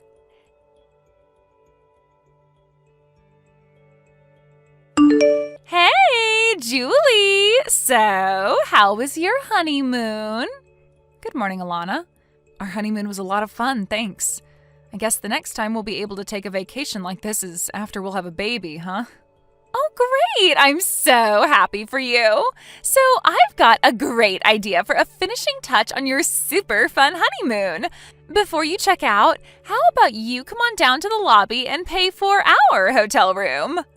What? What are you talking about? Are you on vacation right now? Who are you with? Well, duh, my husband. Who else? After all, we haven't had a chance to go on a honeymoon for ourselves either. And you guys seemed like you were really excited about yours, so we thought that we'd finally take our honeymoon too. Oh, well, I'm happy for you guys. So, yeah, come on down here, okay? We're waiting at the front desk. What do you want from me? Oh, come on. Don't pretend like you don't know exactly what I want. Alana, I have absolutely no idea what you're talking about. We decided that we'd tag along with you guys on your trip. Isn't that great? Tag along? We stayed at this super nice hotel. It's totally amazing. It costs $1,500 a night to stay here. Isn't that crazy? So yeah, bring your wallet, okay? What? $1,500 a night? That's insane. I know, right? But trust me, it's worth every penny. So, what's 1,500 times 7? 10,500? Congratulations, you can use a calculator. Oh, but now that you mentioned it, we ordered a ton of room service, so it'll probably be way more than that. Alana. Oh, come on, Julie. You two just had a luxury vacation, didn't you? Did you think you could just go on a trip all by yourselves without thinking of us? Yeah, I'm not going to let you get away with that, so hurry up and get down here. Alana. Aw, are you jealous that we stayed in a better hotel than you? Admit it, you're jealous. Well, that's just what you get for having a super nice vacation without taking us along. You have no one to blame but yourself, Julie. So yeah, like I said, hurry up and get down here. We stayed at the Arc Plaza Hotel. We're trying to check out right now, so any time you could get down here would be great. Alana, listen to me. Okay, but make it quick. The manager's getting testy. Our honeymoon was last week.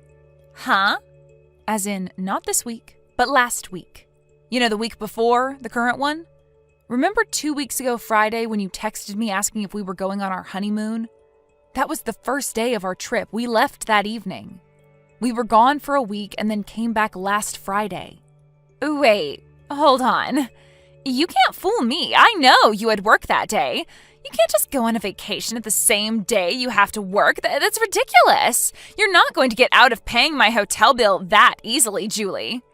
I left work early at 3 o'clock and met up with Sawyer at the airport. It's that simple. Wait, so you really did go last week? My mom said that you guys were leaving on Friday. Since you were at work that day, I thought that Mom meant to say next Friday, not this Friday. Okay, well, you thought wrong. Anything else? So, my hotel bill? I'm not paying it. But, come on! I told you before, Alana, your bill, your problem. But I can't pay a $10,500 bill. That's insane. And plus, there's the bill for all the room service we ordered. Do you have any idea how much caviar I've eaten this week? I repeat, your bill, your problem. You said you were with your husband, right? It's not like you're all on your own. You're both responsible adults. I'm sure that you can find a way to get yourselves out of the mess you've made. You don't understand. We don't have any money. Why are you so determined to never learn a lesson? Didn't the incident at the karaoke bar just a few weeks ago wake you up to the fact that I am not your ATM? $350? What on earth made you think that I would be willing to swoop in like Superwoman and pay a $10,000 bill for you?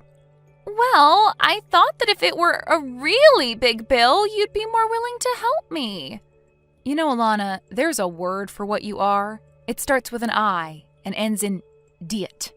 I don't get it. What's the word? Ugh, for crying out loud. This is not how I wanted to start my morning. I'm just about to get off the train to head to work, so I'm heading out now. Work? Now? Yeah, that's what most responsible adults do on weekdays. We work. So we have money to pay for things and don't have to rely on our sister-in-law. Bye.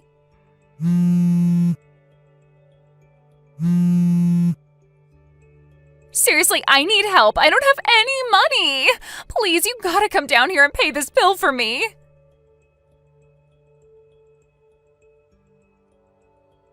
Thanks a lot, Julie. Guess what happened? Thanks to your appalling lack of common generosity. Now my husband and I have to move in with his parents. I'm gonna have to take care of his parents once they get old. That's too bad. How did that happen exactly? Since you were too much of a greedy pig to give us a measly $10,000, we had no choice but to contact my husband's parents.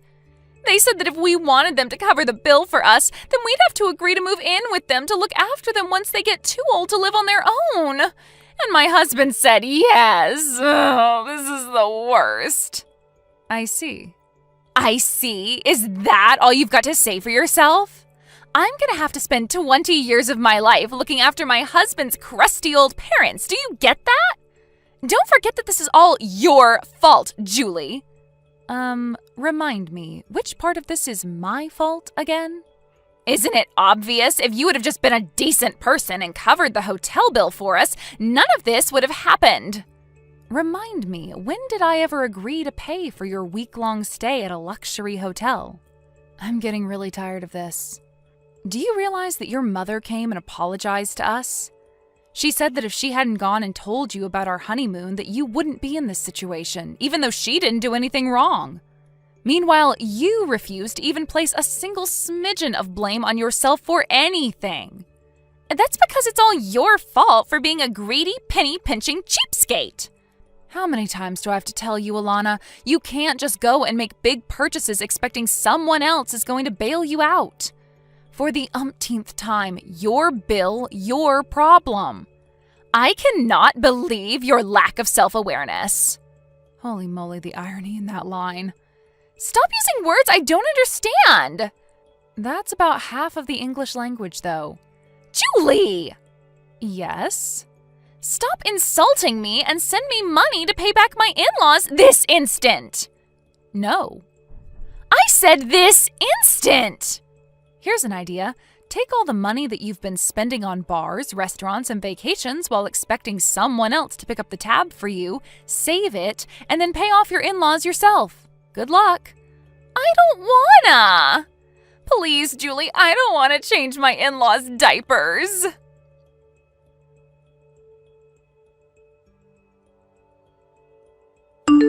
Both my sister-in-law and her husband were awful workers, and they never managed to hold down a job for longer than a few months. In fact, the only reason they'd been able to have any standard living at all was because her husband's father paid for their apartment. Even still, they would constantly ask them for money for a new TV, a new phone, a new car, and much, much more. So, when they started out on this vacation, they never had any intention to actually pay for it themselves. When they realized that there was no way I was going to pay the more than $10,000 hotel bill for them, they had no choice but to rely on her in-laws again. And apparently, they were tired of the constant mooching, so they weren't going to bail them out unconditionally this time. According to my brother, Alana's husband's older brother and his wife had been living with them for several years. But apparently the lady of the house is, very strict on her son's wives, so they not only moved out, but cut them out of their lives completely. And it looks like that's what Alana is going to have to deal with now. Sure enough, the very next day after they moved in, Alana was sending messages to me, to my husband, her parents, grandparents, and just about everyone else she knew, begging for help. And having used up every last shred of goodwill she once had with everyone in her life, all of her messages went unanswered. Kristen, what is going on here? Why haven't you cleaned the stairs yet? They're filthy. I just walked by them now, and every single step had dust bunnies on them. Listen, Kristen, those stairs are more than just stairs. They're a passage that connects your unit to ours. Without them, how would you come downstairs to see us? If you're allowing these stairs to get so dirty, the only possible conclusion I can draw is that you feel the same way about your relationship with us. It's clear that you need lessons on how to be a respectable homemaker. Come down right now and I'll teach you how to clean properly. Mom, I think you should be able to tell just by looking at my massively expanded stomach that I am quite late in my pregnancy. And having given birth yourself, you should also be very well aware that at this late stage of pregnancy, some activities, cleaning the stairs, for example, are quite difficult for the mother. Ha! You're not going to get out of doing your work with those miserable excuses. I managed to keep the house clean while I was pregnant for both Tony and Mina. That's the difference between you and me. I understand the concept of duty and perseverance, and you would prefer to just laze around all day. If I could do it 30 years ago, you can do it today. No excuses, Kristen. Now hurry up, grab the vacuum cleaner, and meet me at the base of the stairs this instant. Mom, but not half an hour ago you made me go to the supermarket to pick up groceries for you. Did you forget about that by any chance? What? It's a 10-minute walk down to the store empty-handed, and since I'll be carrying bags on my way back, physically it will be quite difficult for me to do much of anything other than carry the groceries home this instant. Oh, I suppose you're right. Now, if there's nothing else you need from me at the moment, could I get back to finishing up the grocery shopping? You're also making me cook dinner for you tonight, so the longer I take to finish up here, the later dinner is going to get. Well, fine, go ahead. Thank you for your understanding.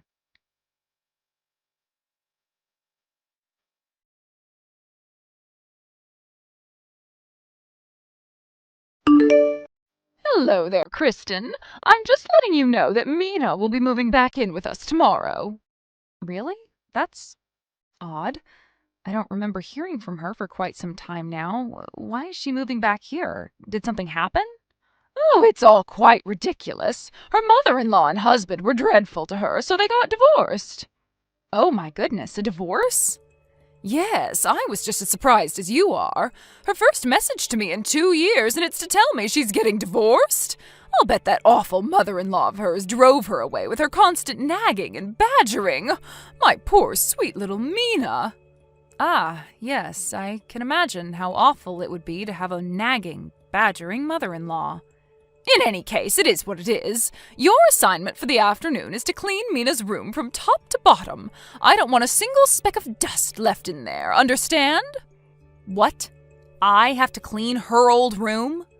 Well, of course you do. She's moving back in, isn't she?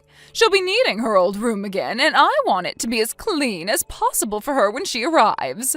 Remember, she's still recovering from the emotional struggle of her divorce. Make sure you clean it properly. I hate to be so direct, but I would really appreciate it if you and Mina could clean the room by yourselves. With the two of you on it, it shouldn't take very long. Excuse me?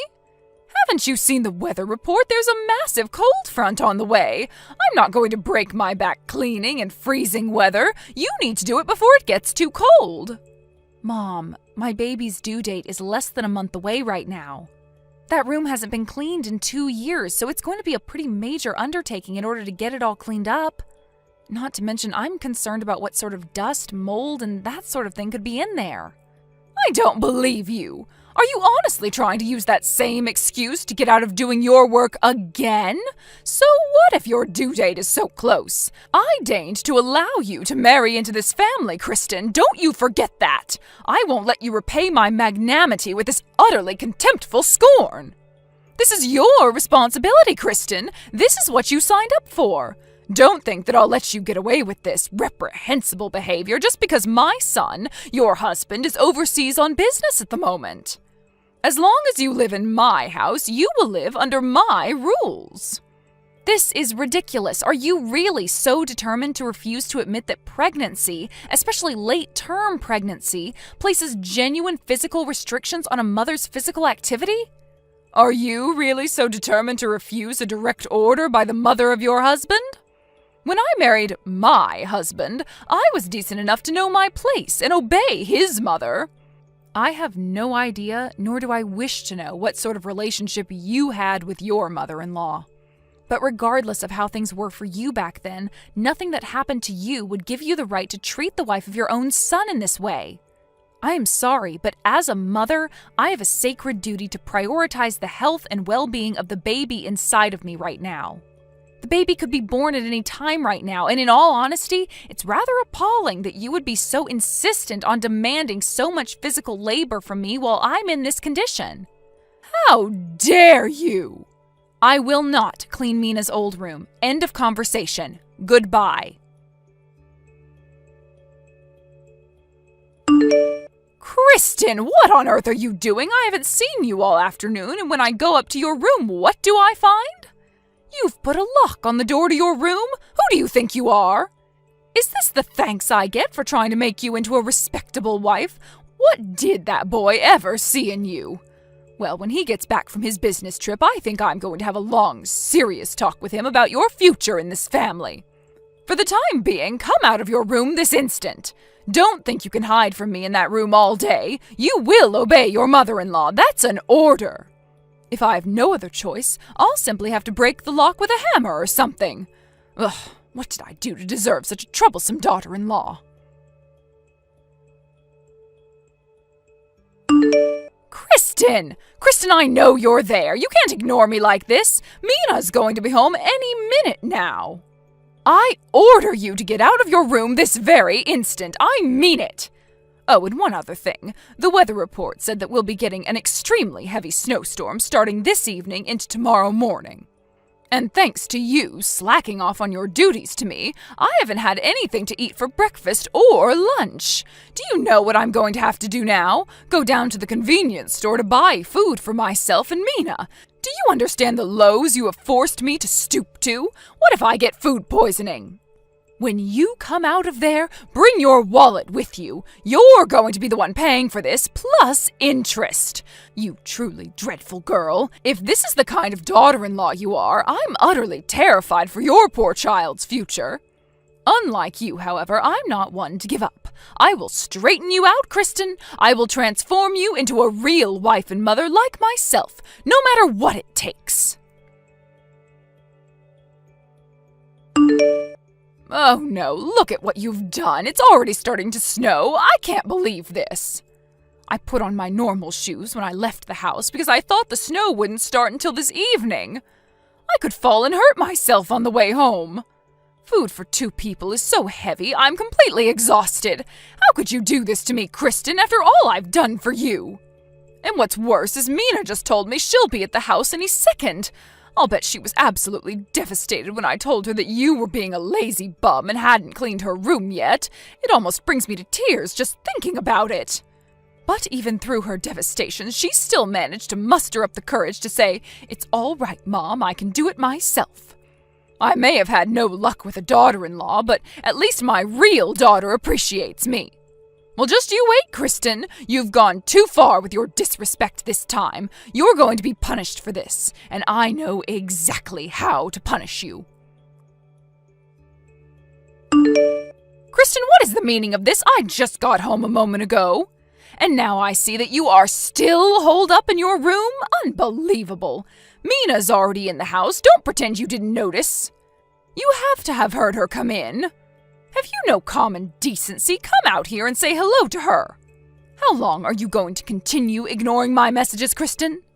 You haven't even read any of them yet. Don't bother trying to tell me that you don't have your phone. I won't believe such silly lies. Oh, you will regret this disrespect, Kristen. I'll make sure of that. Well then, hopefully this will teach you a lesson about respect. Just be grateful that I allowed you to stay in the shed in order to keep you out of the snow. While you're out there tonight, maybe think twice about ever disrespecting me again. My goodness, that was quite the snowstorm last night, wasn't it? I just came out to the shed to check on you. But, dear me, looks like the shed collapsed under the weight of the snow. I'm sorry, is that inconvenient pregnant belly of yours keeping you from getting up? My goodness, it was satisfying watching you squirm out there. What? Mom, what are you talking about? I just now saw that you had lit up my phone with notifications and I had a really bad feeling about what was going on, but I'm not at the house right now. I went to my folks' house across town yesterday. Ha! You're not fooling anyone. I just saw you squirming and crying, half buried under the snow in the shed. Well, it's clear you haven't learned your lesson yet. I was thinking about coming to help you, but if you're still intent on lying to me, you can stay out there for a few more hours. Ask yourself, if I was outside, half buried in snow right now, how would I be talking to you on my phone like this? What? That shed was pretty old, so it doesn't surprise me in the least that the snow last night would have crushed it, but again, if there is someone out there squirming around in the snow like you say, it's not me. What?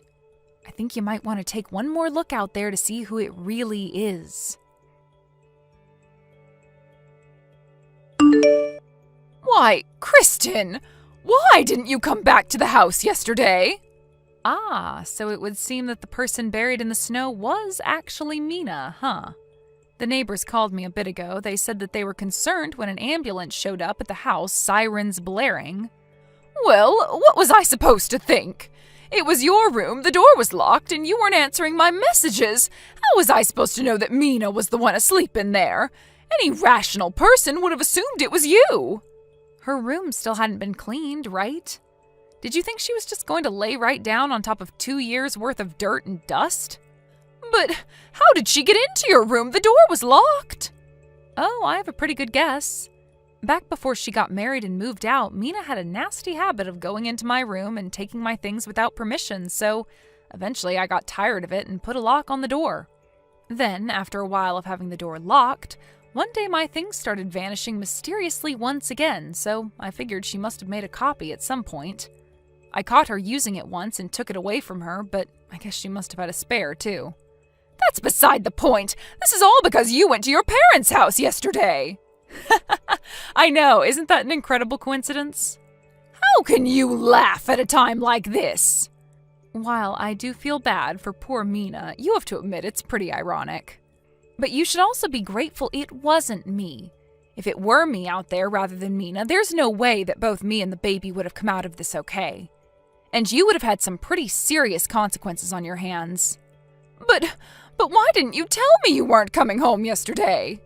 I spoke to you on my way out the door, don't you remember? What?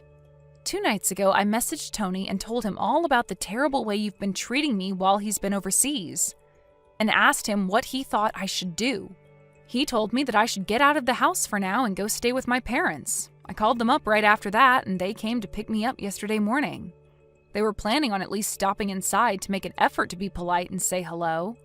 But I thought that if you found out what I was doing, you would go berserk and do anything and everything you could to stop me from leaving.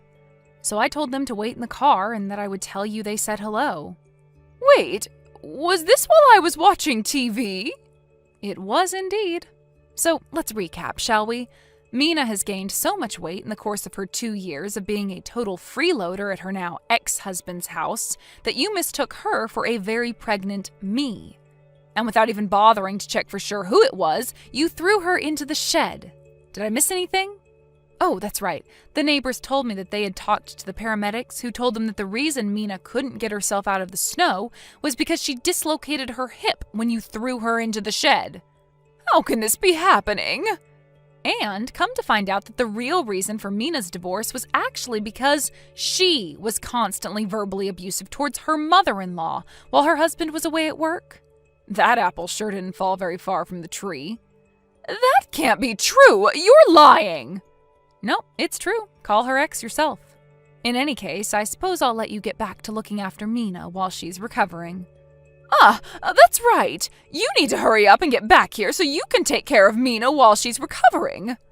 I'll pass. My baby will be born any moment now, so I plan on doing some well-deserved rest and relaxation until the big day comes.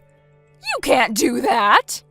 I have already talked to both Tony and my parents about this, and we're all in agreement that this is the best course of action for everyone involved. But what about me? Correction, the best course of action for everyone involved, except you. Kristen, I need you over here now. I can't look after Mina. I'll miss my shows.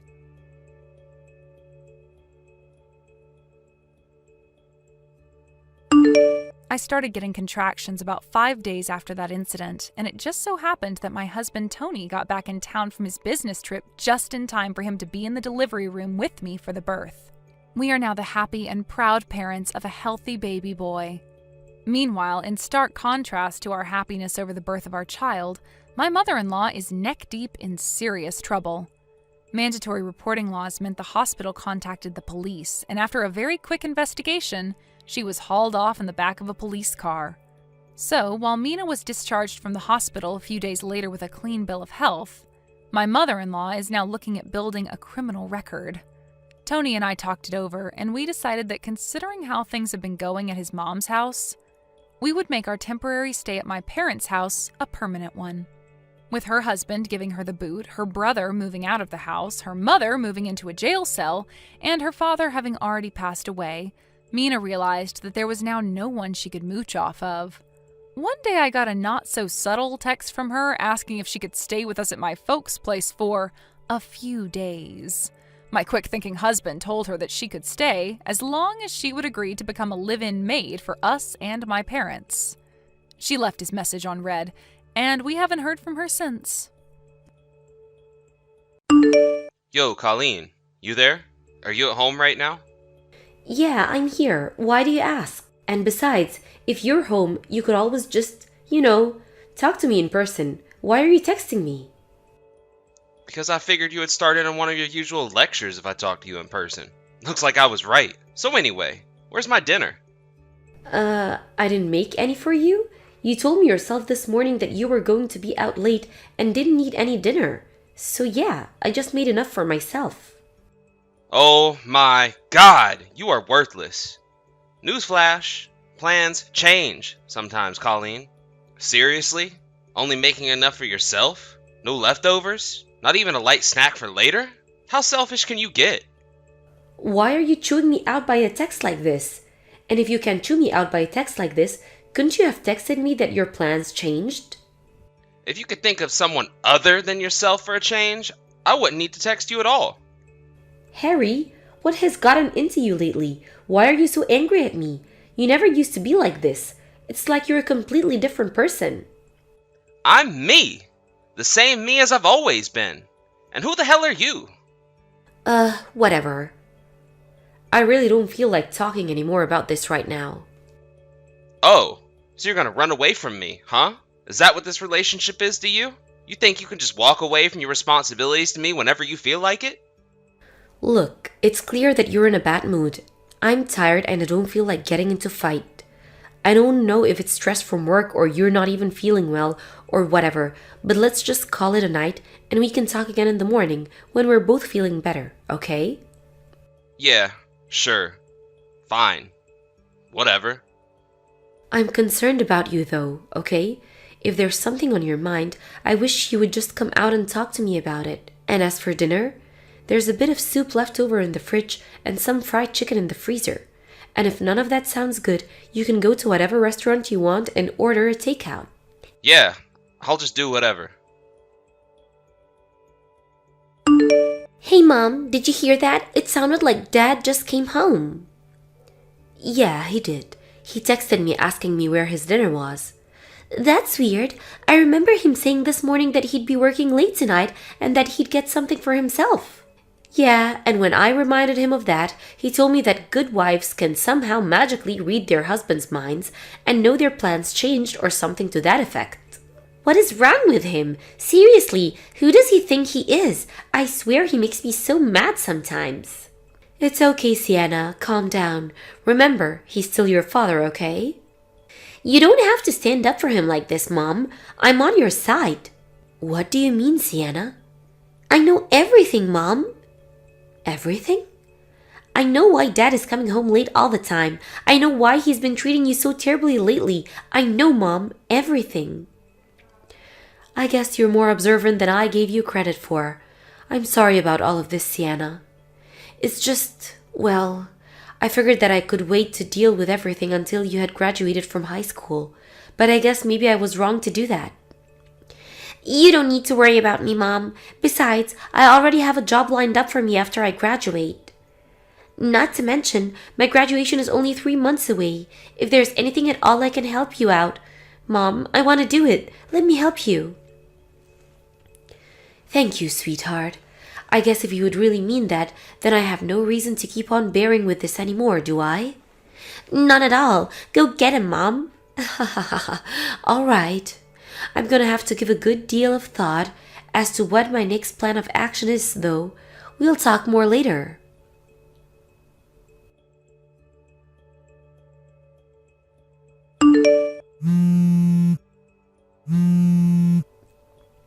Hey, Dad, are you there? Didn't you get a message from Mom just now?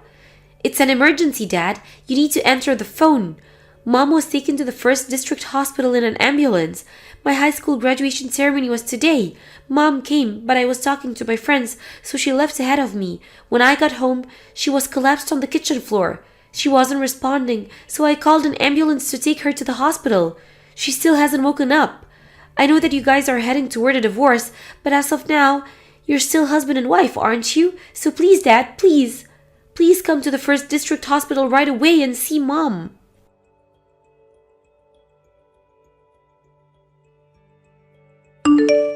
Sierra, listen to this. You'll never believe it.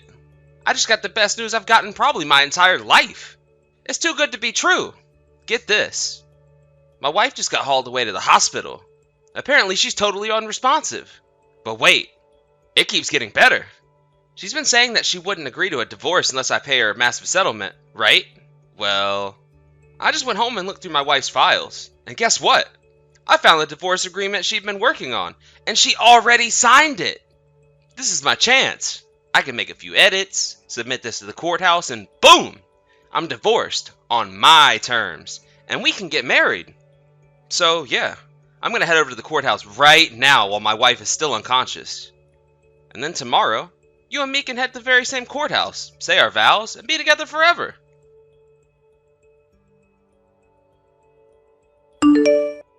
Gosh damn it. I'm sorry, Sierra. So it turned out the divorce agreement I found still needed my wife's signature in a few places. According to the clerk, any edits made after the document was printed needs to be signed and dated by both parties. And, of course, since my wife is currently a vegetable, she can't sign them. And if I tried to forge her signature, the clerk would probably get really suspicious. I'd hate for our marital bliss to be interrupted by some stupid forgery charge or whatever. So I decided that it would be best to put off submitting the divorce papers for now. I'm really sorry, babe. Could you please just wait a little bit longer for me? Hey, Sierra, are you there? You haven't responded to any of my messages for the last 10 days. Is something the matter? Man, I bet you're still upset about me getting your hopes up with the divorce agreement thing last week. I really screwed up, didn't I? I'm so sorry, Sierra. I should have talked to my lawyer before making any moves. He could have told me that any edits have to be signed. Then I wouldn't have wasted that trip out to the courthouse. But let's look at the bright side. My wife is still in a persistent vegetative state. Ha ha ha ha! At this rate, I'll be able to pull the plug on our life support within a few weeks. And then when that happens, there'll be nothing keeping us apart. We can finally be together. Just the three of us. You, me, and the baby. Oh, I'm so excited. I can barely sleep at night. The baby? That's interesting. Sierra, there you finally are. I've wanted to talk to you so bad. You're the absolute lowest form of life on the planet, Dad. Wait, Dad? You've been sending message after message, each one more disgustingly immoral than the last. What's going on? Who is this? If I recall correctly, your mistress is your 26-year-old secretary at your office, Sierra something or other, right, Dad? I guess you're either too careless or too stupid to tell the difference between an R and an N on your phone, huh? Get some reading glasses, you old geezer. Oh no. Sienna, this is your number? You just now noticed this? It's been weeks. Well, in my defense, your numbers are right next to each other in my contacts, so... Ugh, how could you be so stupid? Honestly, it's impressive how dense you are. And this wasn't even the first time. You've been sending me messages for her just about once a week for the last few years. Shoot, I did? Yeah, you moron. That's how I learned about your affair, you lying, backstabbing creep. Oh boy, this is bad. And other than the whole betraying your family part, the worst part is how cringeworthy your texts are. You're old, Dad. Stop trying to talk like a Gen Zer. Hey, that is no way to talk to your father, young lady. Oh, now you want to be my father? Now you want to be a family man? You heard that your wife of more than 20 years and the mother of your daughter was in a coma, and the first thing you do is send a celebratory message to your mistress? You're the most miserable excuse for a father I have ever heard of. Young lady, you will not talk to me that way. Don't young lady me, you philandering sack of cow manure. Hey, I said stop that. Anyway, if you're thinking about your future at all, you might want to reconsider whose side you're taking in this, Sienna. Exactly what is that supposed to mean? Think about it. What good is your mother to you? She works part-time. Now, if you stick with me, I can take care of you. You know I make a pretty decent salary, right? If you can convince a judge to give me custody of you, the potential benefits would be massive. Obviously, I'm not going to let you live with us, but I can put you up in a nice studio apartment in a good part of town. I'll pay your rent, utilities, all of that. You won't want for anything. So, what do you say, daughter? You know, you were right the other day. You really should pay more attention to your lawyer. I mean that since I'm 18, neither of you gets custody of me. I'm an adult, Dad. Didn't you realize that? Me, in fact, you can't get custody of me at all. And even if that wasn't the case, I've already got a job lined up for after I graduate, so I don't need you for anything. A job? And when I explained the situation between you and Mom to my company, they said they're gonna let her move with me into company housing rent-free. Wow. In other words, neither I nor Mom need your help of some creepy old geezer like you. Aren't you forgetting something? Your mother's in a coma. A persistent vegetative state. Even if she ever wakes up, which she probably won't, she's gonna need consistent care for the rest of her life. You'll be all on your own to support her. Who told you she was in a persistent vegetative state? Not me. Mom was already awake, you oblivious buffoon. What? She is? I was understandably surprised to come home and find Mom unconscious on the floor, but she had just had a bit of an episode caused by stress. I guess she got dizzy, hit her head on something and fell down. So she ended up having to get a few stitches, but that's all. She had a CAT scan, and the results came back today saying she's completely fine with no lingering negative effects from the fall. Now, she just needs to rest for a while. Oh, well, that's great news. Now that she's awake, I can finally get her to sign the divorce papers. I'll be over there in a bit. Oh, and just so you don't go getting any ideas, if you come down here, there's no way you're getting into the room to see her. Why not? Whoa, you really think you're smooth, don't you? We know about your plan to edit the agreement. The courthouse clerk called Mom's lawyer about you trying to submit the agreement after making handwritten addition to it. Oh, come on. Why would she do that? Add another thing. You haven't heard from your mistress for the last few weeks or so, have you? Would you like to know why? Did you have something to do with this? What did you do? Tell me right now. Mom hired a private detective to keep tabs on your precious little Sierra, and guess what he found out? It turns out your precious little Sierra wasn't just messing around with you. That can't be! You're lying! So after Mom's lawyer got the report from the private detective, she had a little chat with Sierra, and her parents agreed to foot the bill for her share of the settlement for your affair, but her parents only did so on the condition that she broke things off with you. This can't be happening. But wait, what about our baby? Sierra is 6 months pregnant. Yeah, about that. I'm not familiar with all the details, but you might want to reconsider using the word our regarding that baby. Huh? But that means... Let me think. What her words were? Something like, I thought I made it clear from the start of our fling that it was just that, a fling.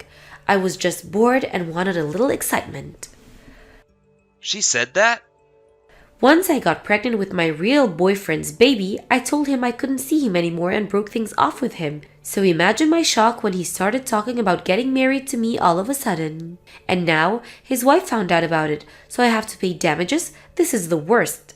Not to mention, once my boyfriend found out about it, he dumped me. So now, thanks to that geezer, I'm stuck being a single mother. Just wonderful. I can give you the recording of that conversation if you want. It's pretty funny. No. No, no, no, no, no! This can't be true. Tell me you're lying. Well, if I told you that, I'd be lying so. Oh, and by the way, I have a message from Mom. Is she gonna give me a second chance? I'll do anything. Anything. I mean it. I'll do better this time. I can change. It was a terrible mistake. I was a fool. From now on, all of our communications will go through my lawyer. I'll see you in court. And here's a message from me. After today, you will never speak to your daughter again for the rest of your life. Sienna, you can't do this to me. I'm your father. Not anymore. You're not. You're just some old geezer that I used to know. Goodbye. Oh, come on. You could at least be polite when you say goodbye to me. Maybe you should have thought about this potential this would happen when you were sneaking around with another woman around Mom's back. I'm blocking your number now.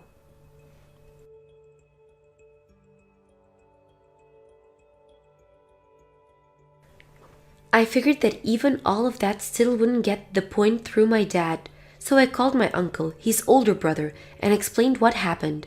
A short while later, my uncle messaged me back and said he, quote, took care of him. Kind of spooky, but hey, problem solved.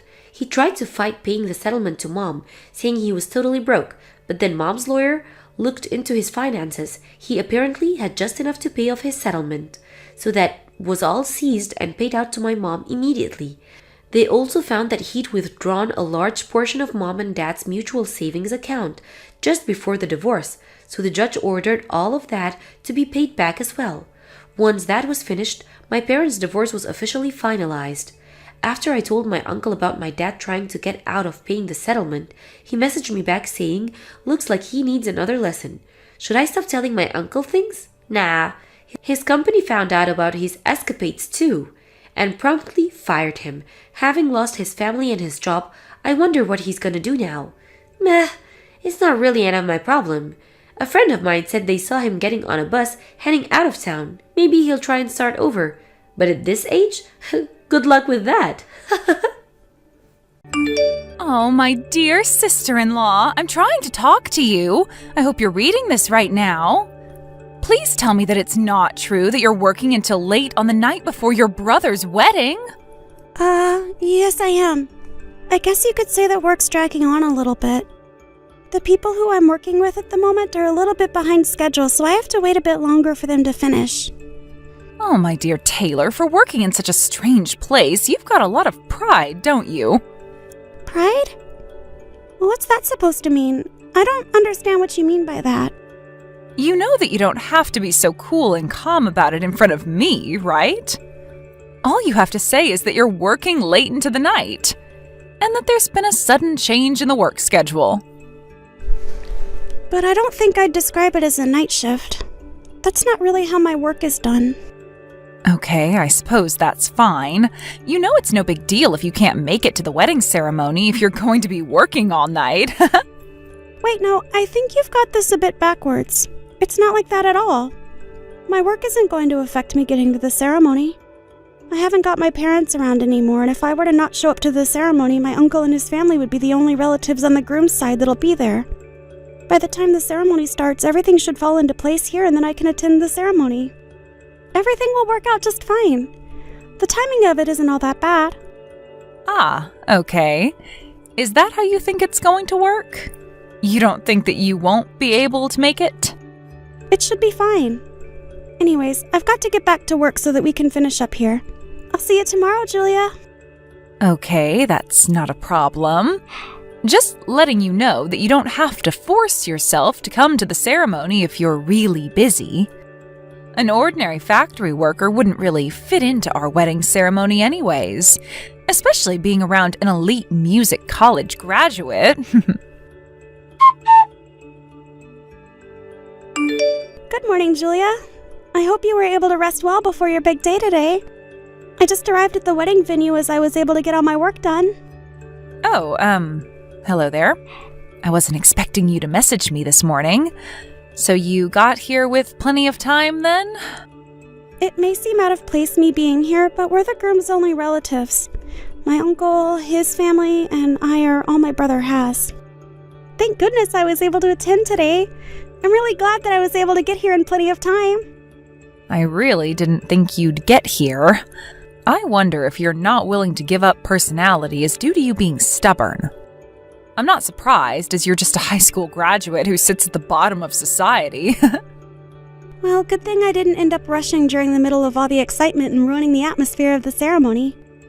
Of course I agree with that. That's very true. At least you didn't do that. Ah, yes. Now I remember what I was going to ask you. I wanted to ask you to do me a favor, my dear sister-in-law. Oh yeah? And what might that be? Okay, so after the ceremony at the chapel, the wedding reception will be held at a different venue. Oh, I see. I think I did know that. What about it?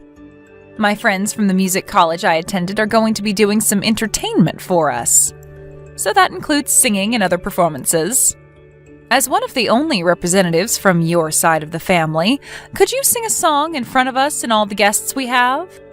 In other words, you're giving me no choice but to sing in front of everyone who was invited to your wedding? Well, yeah, but you're cool with it, right? If it's too difficult for you to sing a song, you could always sing a nursery rhyme that elementary school students get taught. No. I know some songs to sing. I don't need to resort to nursery rhymes. Okay, fine. I'll do it. I'll just do my best with the singing. Oh, really? You're not joking? You're actually going to go ahead with this? Why would I joke about it when you asked me to sing? I will even sing a special song if my brother's new wife requests it. What kind of songs do you like? Just so you can have something special sung to both of you. Okay, now just back up a bit. You'd actually take requests if I said what I wanted to hear? Well, yes, but it has to be within a range that I'm able to sing to without my voice cracking. I get what you mean. Do you feel like you can't back out from this? Is that why you think you should give it your all? Okay then, how about I give you the opportunity to sing a song by that really popular singer who's releasing a lot of music right now? A song by a popular artist, huh? Well, there's so many popular artists, so it depends. Who are you talking about? What are you saying? Don't you know any popular songs at the moment? Well, I guess that can't be helped since you're living at the bottom of our society. Maybe you're living in a dreamland thinking that you're equal with us. No, you're just not listening to me. There are so many popular artists right now releasing music, so how am I supposed to know who you're talking about? So would you give me a name of who you want to hear me sing to? Then I know what I'm doing. Oh, I'm sorry, Taylor. I thought you meant that you knew no one that you could sing to. Okay, I'll give you a suggestion. There's this really popular artist that I'm talking about. Her name is Taylor, and her music videos get so many views on YouTube. She's always being constantly streamed by us higher people in society. So Taylor is her name. You want me to sing one of her songs? Yes, one of Taylor's songs. I don't like the fact that you share the same name as her, but surely you've heard of her, right? Well, yeah, I do know who you're talking about, but... Her new song just released in September, and it's being streamed like crazy. None of us can get enough of her. Her record label put out an announcement that she's going to put out a new album really soon. Actually, I'm a super big fan of hers, so I listen to her music all the time. Yeah, I know that she's super popular. This is the first time I'm hearing that you're a huge fan of her music, though. Her voice is incredible to hear. She can hit both the high and low notes when she sings. She sings so perfectly. All the songs she's released, she's written herself, and she's great at expressing what she writes in her lyrics. She's the absolute best singer on the planet right now. She definitely was able to get lots of singing and music practice from a prestigious school or something. Oh, really? If she's as good as you say, then she must have gone to a really good music school. So if you can sing a song by Taylor with doing all the things she does in her songs, I'd be super happy. Like, all you need to do is sing well. Right, okay. I guess all I can do is my best. So what kind of song by her do you want me to sing? Would it be weird to request that you do the song that she released in September at my wedding ceremony? I would really like to hear you sing it. That song. Right, okay. I should be able to practice a little bit before the ceremony. As the bride, I'm going to also perform a song for everyone's entertainment. I'll set up an order for us to do it in. You can sing after I've sung my song. Okay, that should be no problem. Well, I just don't think that you'll be able to sing as well as me, so it's better if I sing first so that everyone will know that I did a more memorable performance. I mean, I was the one who went to an elite music college, so I've got a lot more experience than you. Hey, as long as we have fun and you make everyone laugh, that's the main things. You can make us laugh with your off-pitch notes. It doesn't matter too much if you're off-key a little bit. You'll do great. I can't believe what just happened. You've got some explaining to do. What the heck was that performance? What are you talking about? Did something happen? Didn't you enjoy the song that I did for you? What the heck happened? I wasn't expecting that voice to come out of you. I was shocked to see you when you came up to the front. My sister-in-law. Please, tell me you're not the real Taylor I was talking about earlier. Are you? Well, it's actually true. I'm the real deal, Julia. My label said that it was fine for me to show up to my brother's wedding ceremony and perform. They said it was fine to show my face to the guests, including my new sister-in-law. You did request for me to perform at your ceremony, after all. What the heck is going on? I'm in such shock. I had no idea you were the real thing. I thought you were just some high school dropout that works at a factory, but you're a singer with a huge following. I quit my job at the factory about 2 years ago when I knew I could do better with the life I was given. What do you mean you quit your job to pursue singing? Is that true? Are you serious? I guess I'll explain myself. My parents passed away in an accident in the fall of my first year at high school. It was a devastating blow to our family. I was thinking of getting a job so that I could work and earn money so that my younger brother could go to college. Nowadays, I can make a living from streaming my videos on YouTube, and I also get requests for other work I can do. So it can be a little difficult to balance both. So now I'm just doing one thing, which is being a full-time singer. The reason why I was working late last night was because I was performing elsewhere. But the entertainment you gave today, surely someone put something in the microphone to make you sound that good. I didn't think that you could sing like that even though you didn't go to a college for music. Well, if you're saying something like that happened, you were the one using the microphone before I was when you were singing. Excuse me? What's that supposed to mean? I'm talking about you using the microphone before me. Then once I used it, you were using it again, so it just makes me wonder if something was done by you. The only person who was messing with the mic was the staff member who sprayed it with disinfectant between our performances. Then it must have been the staff member who did something to the microphone to make you sound good. You're accusing me of this even though you said that you were a huge fan of my videos and music? But as soon as you found out who I really was, your excitement kind of disappeared, did it not? Well, after all, you're basically a fraud. Taylor would definitely have to have graduated from a music college to be able to even sing in front of all the guests. All you are is a high school graduate that had no future. You used to work in a factory, for crying out loud. You're just a fraud. Stop pretending to be someone you're not. Well, I can see why you doubt me, but it still doesn't make me feel great.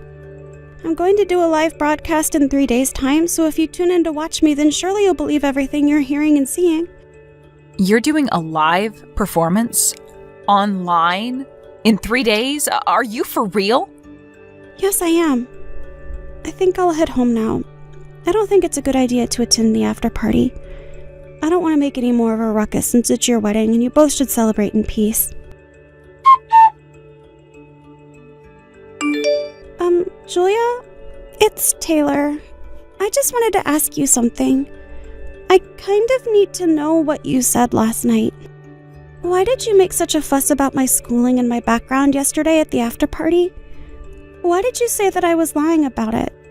So what? Why are you questioning me about it? So what if I mentioned it to a few people? I'm not the one who's lying to everyone around them. I only told people the truth about what's going on with you. You can't blame me just because I found out that you were only a high school graduate and that you worked in a factory. It's worse when you lie about going to a prestigious music college and falsifying your academic background for everyone to hear. The people who were so hyped up at the wedding over you will look back and think how much of a liar you are and not want to be fans of your music anymore. Okay, I get what's going on here. I obviously didn't check what was being said about me, and that's the answer that I'm left with. Huh? What do you mean? I don't understand what you're talking about. You're completely confusing me.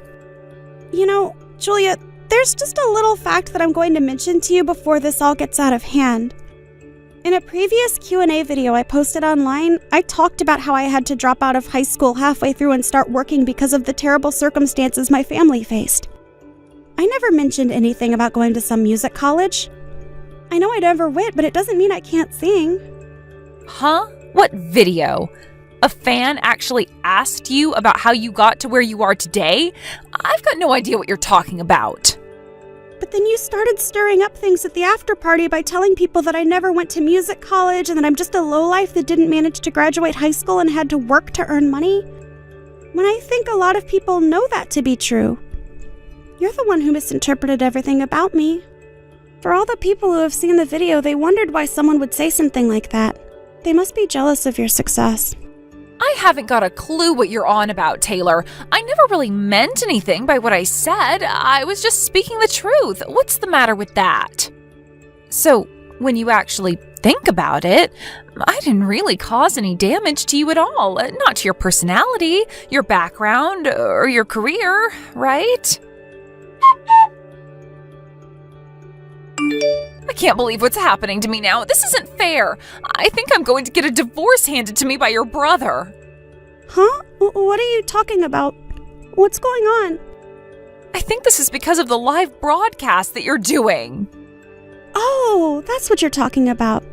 I told my brother what you tried to do to me. You were trying to make a huge fuss about me lying about my academic background without even thinking about the fact that I had already admitted it to millions of fans. And that I mentioned that as well. In my broadcast, I mean. So he found out what I said? You told him? How could you do this to me? I'm his wife. He doesn't need to know those things that I said. Maybe because it's important and I talked to my brother about these sorts of things now that our parents are gone.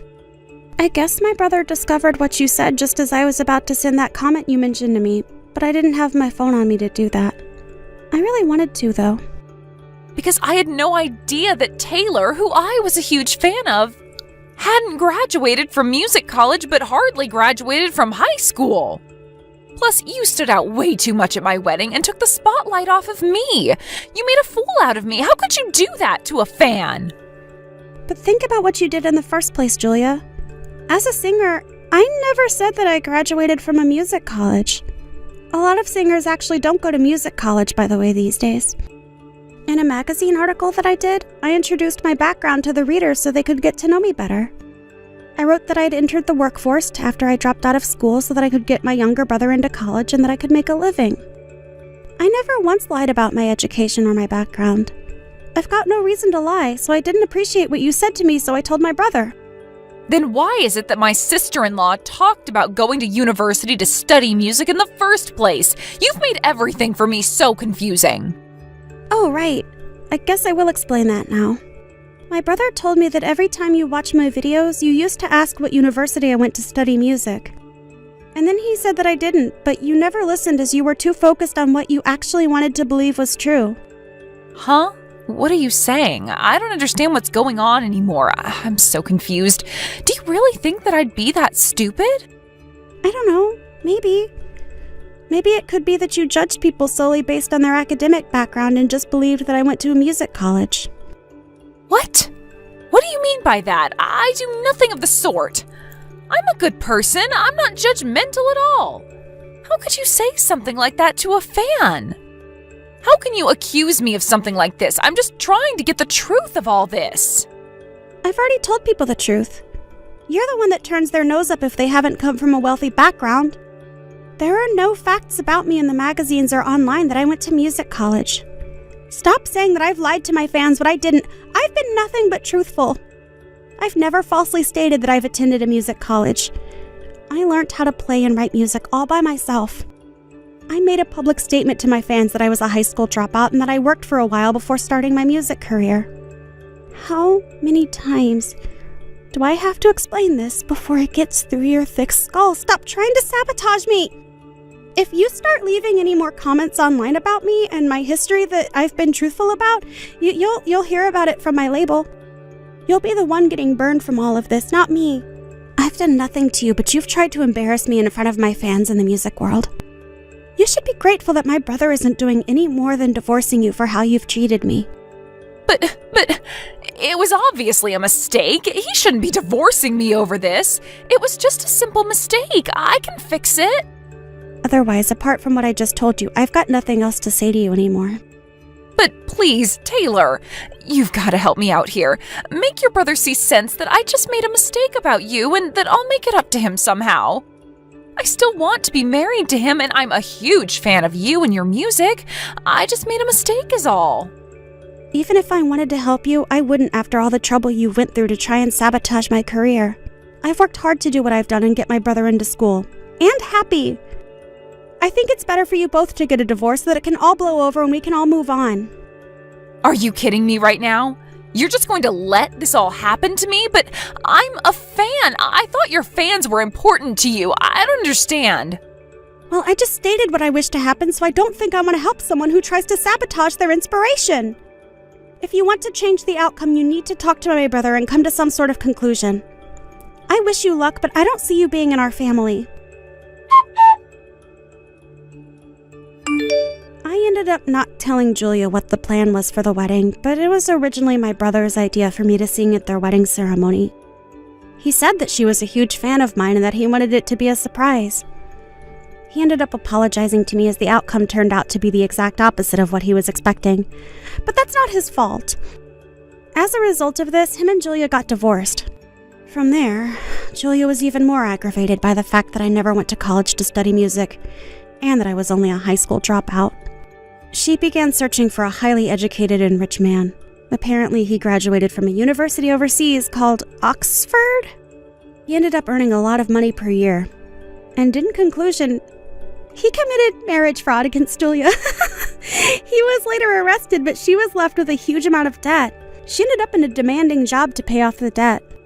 The job has got nothing to do with her being some elite college graduate. Thank you for watching! If you liked this video, please give it a thumbs up, and don't forget to subscribe to see more content like this.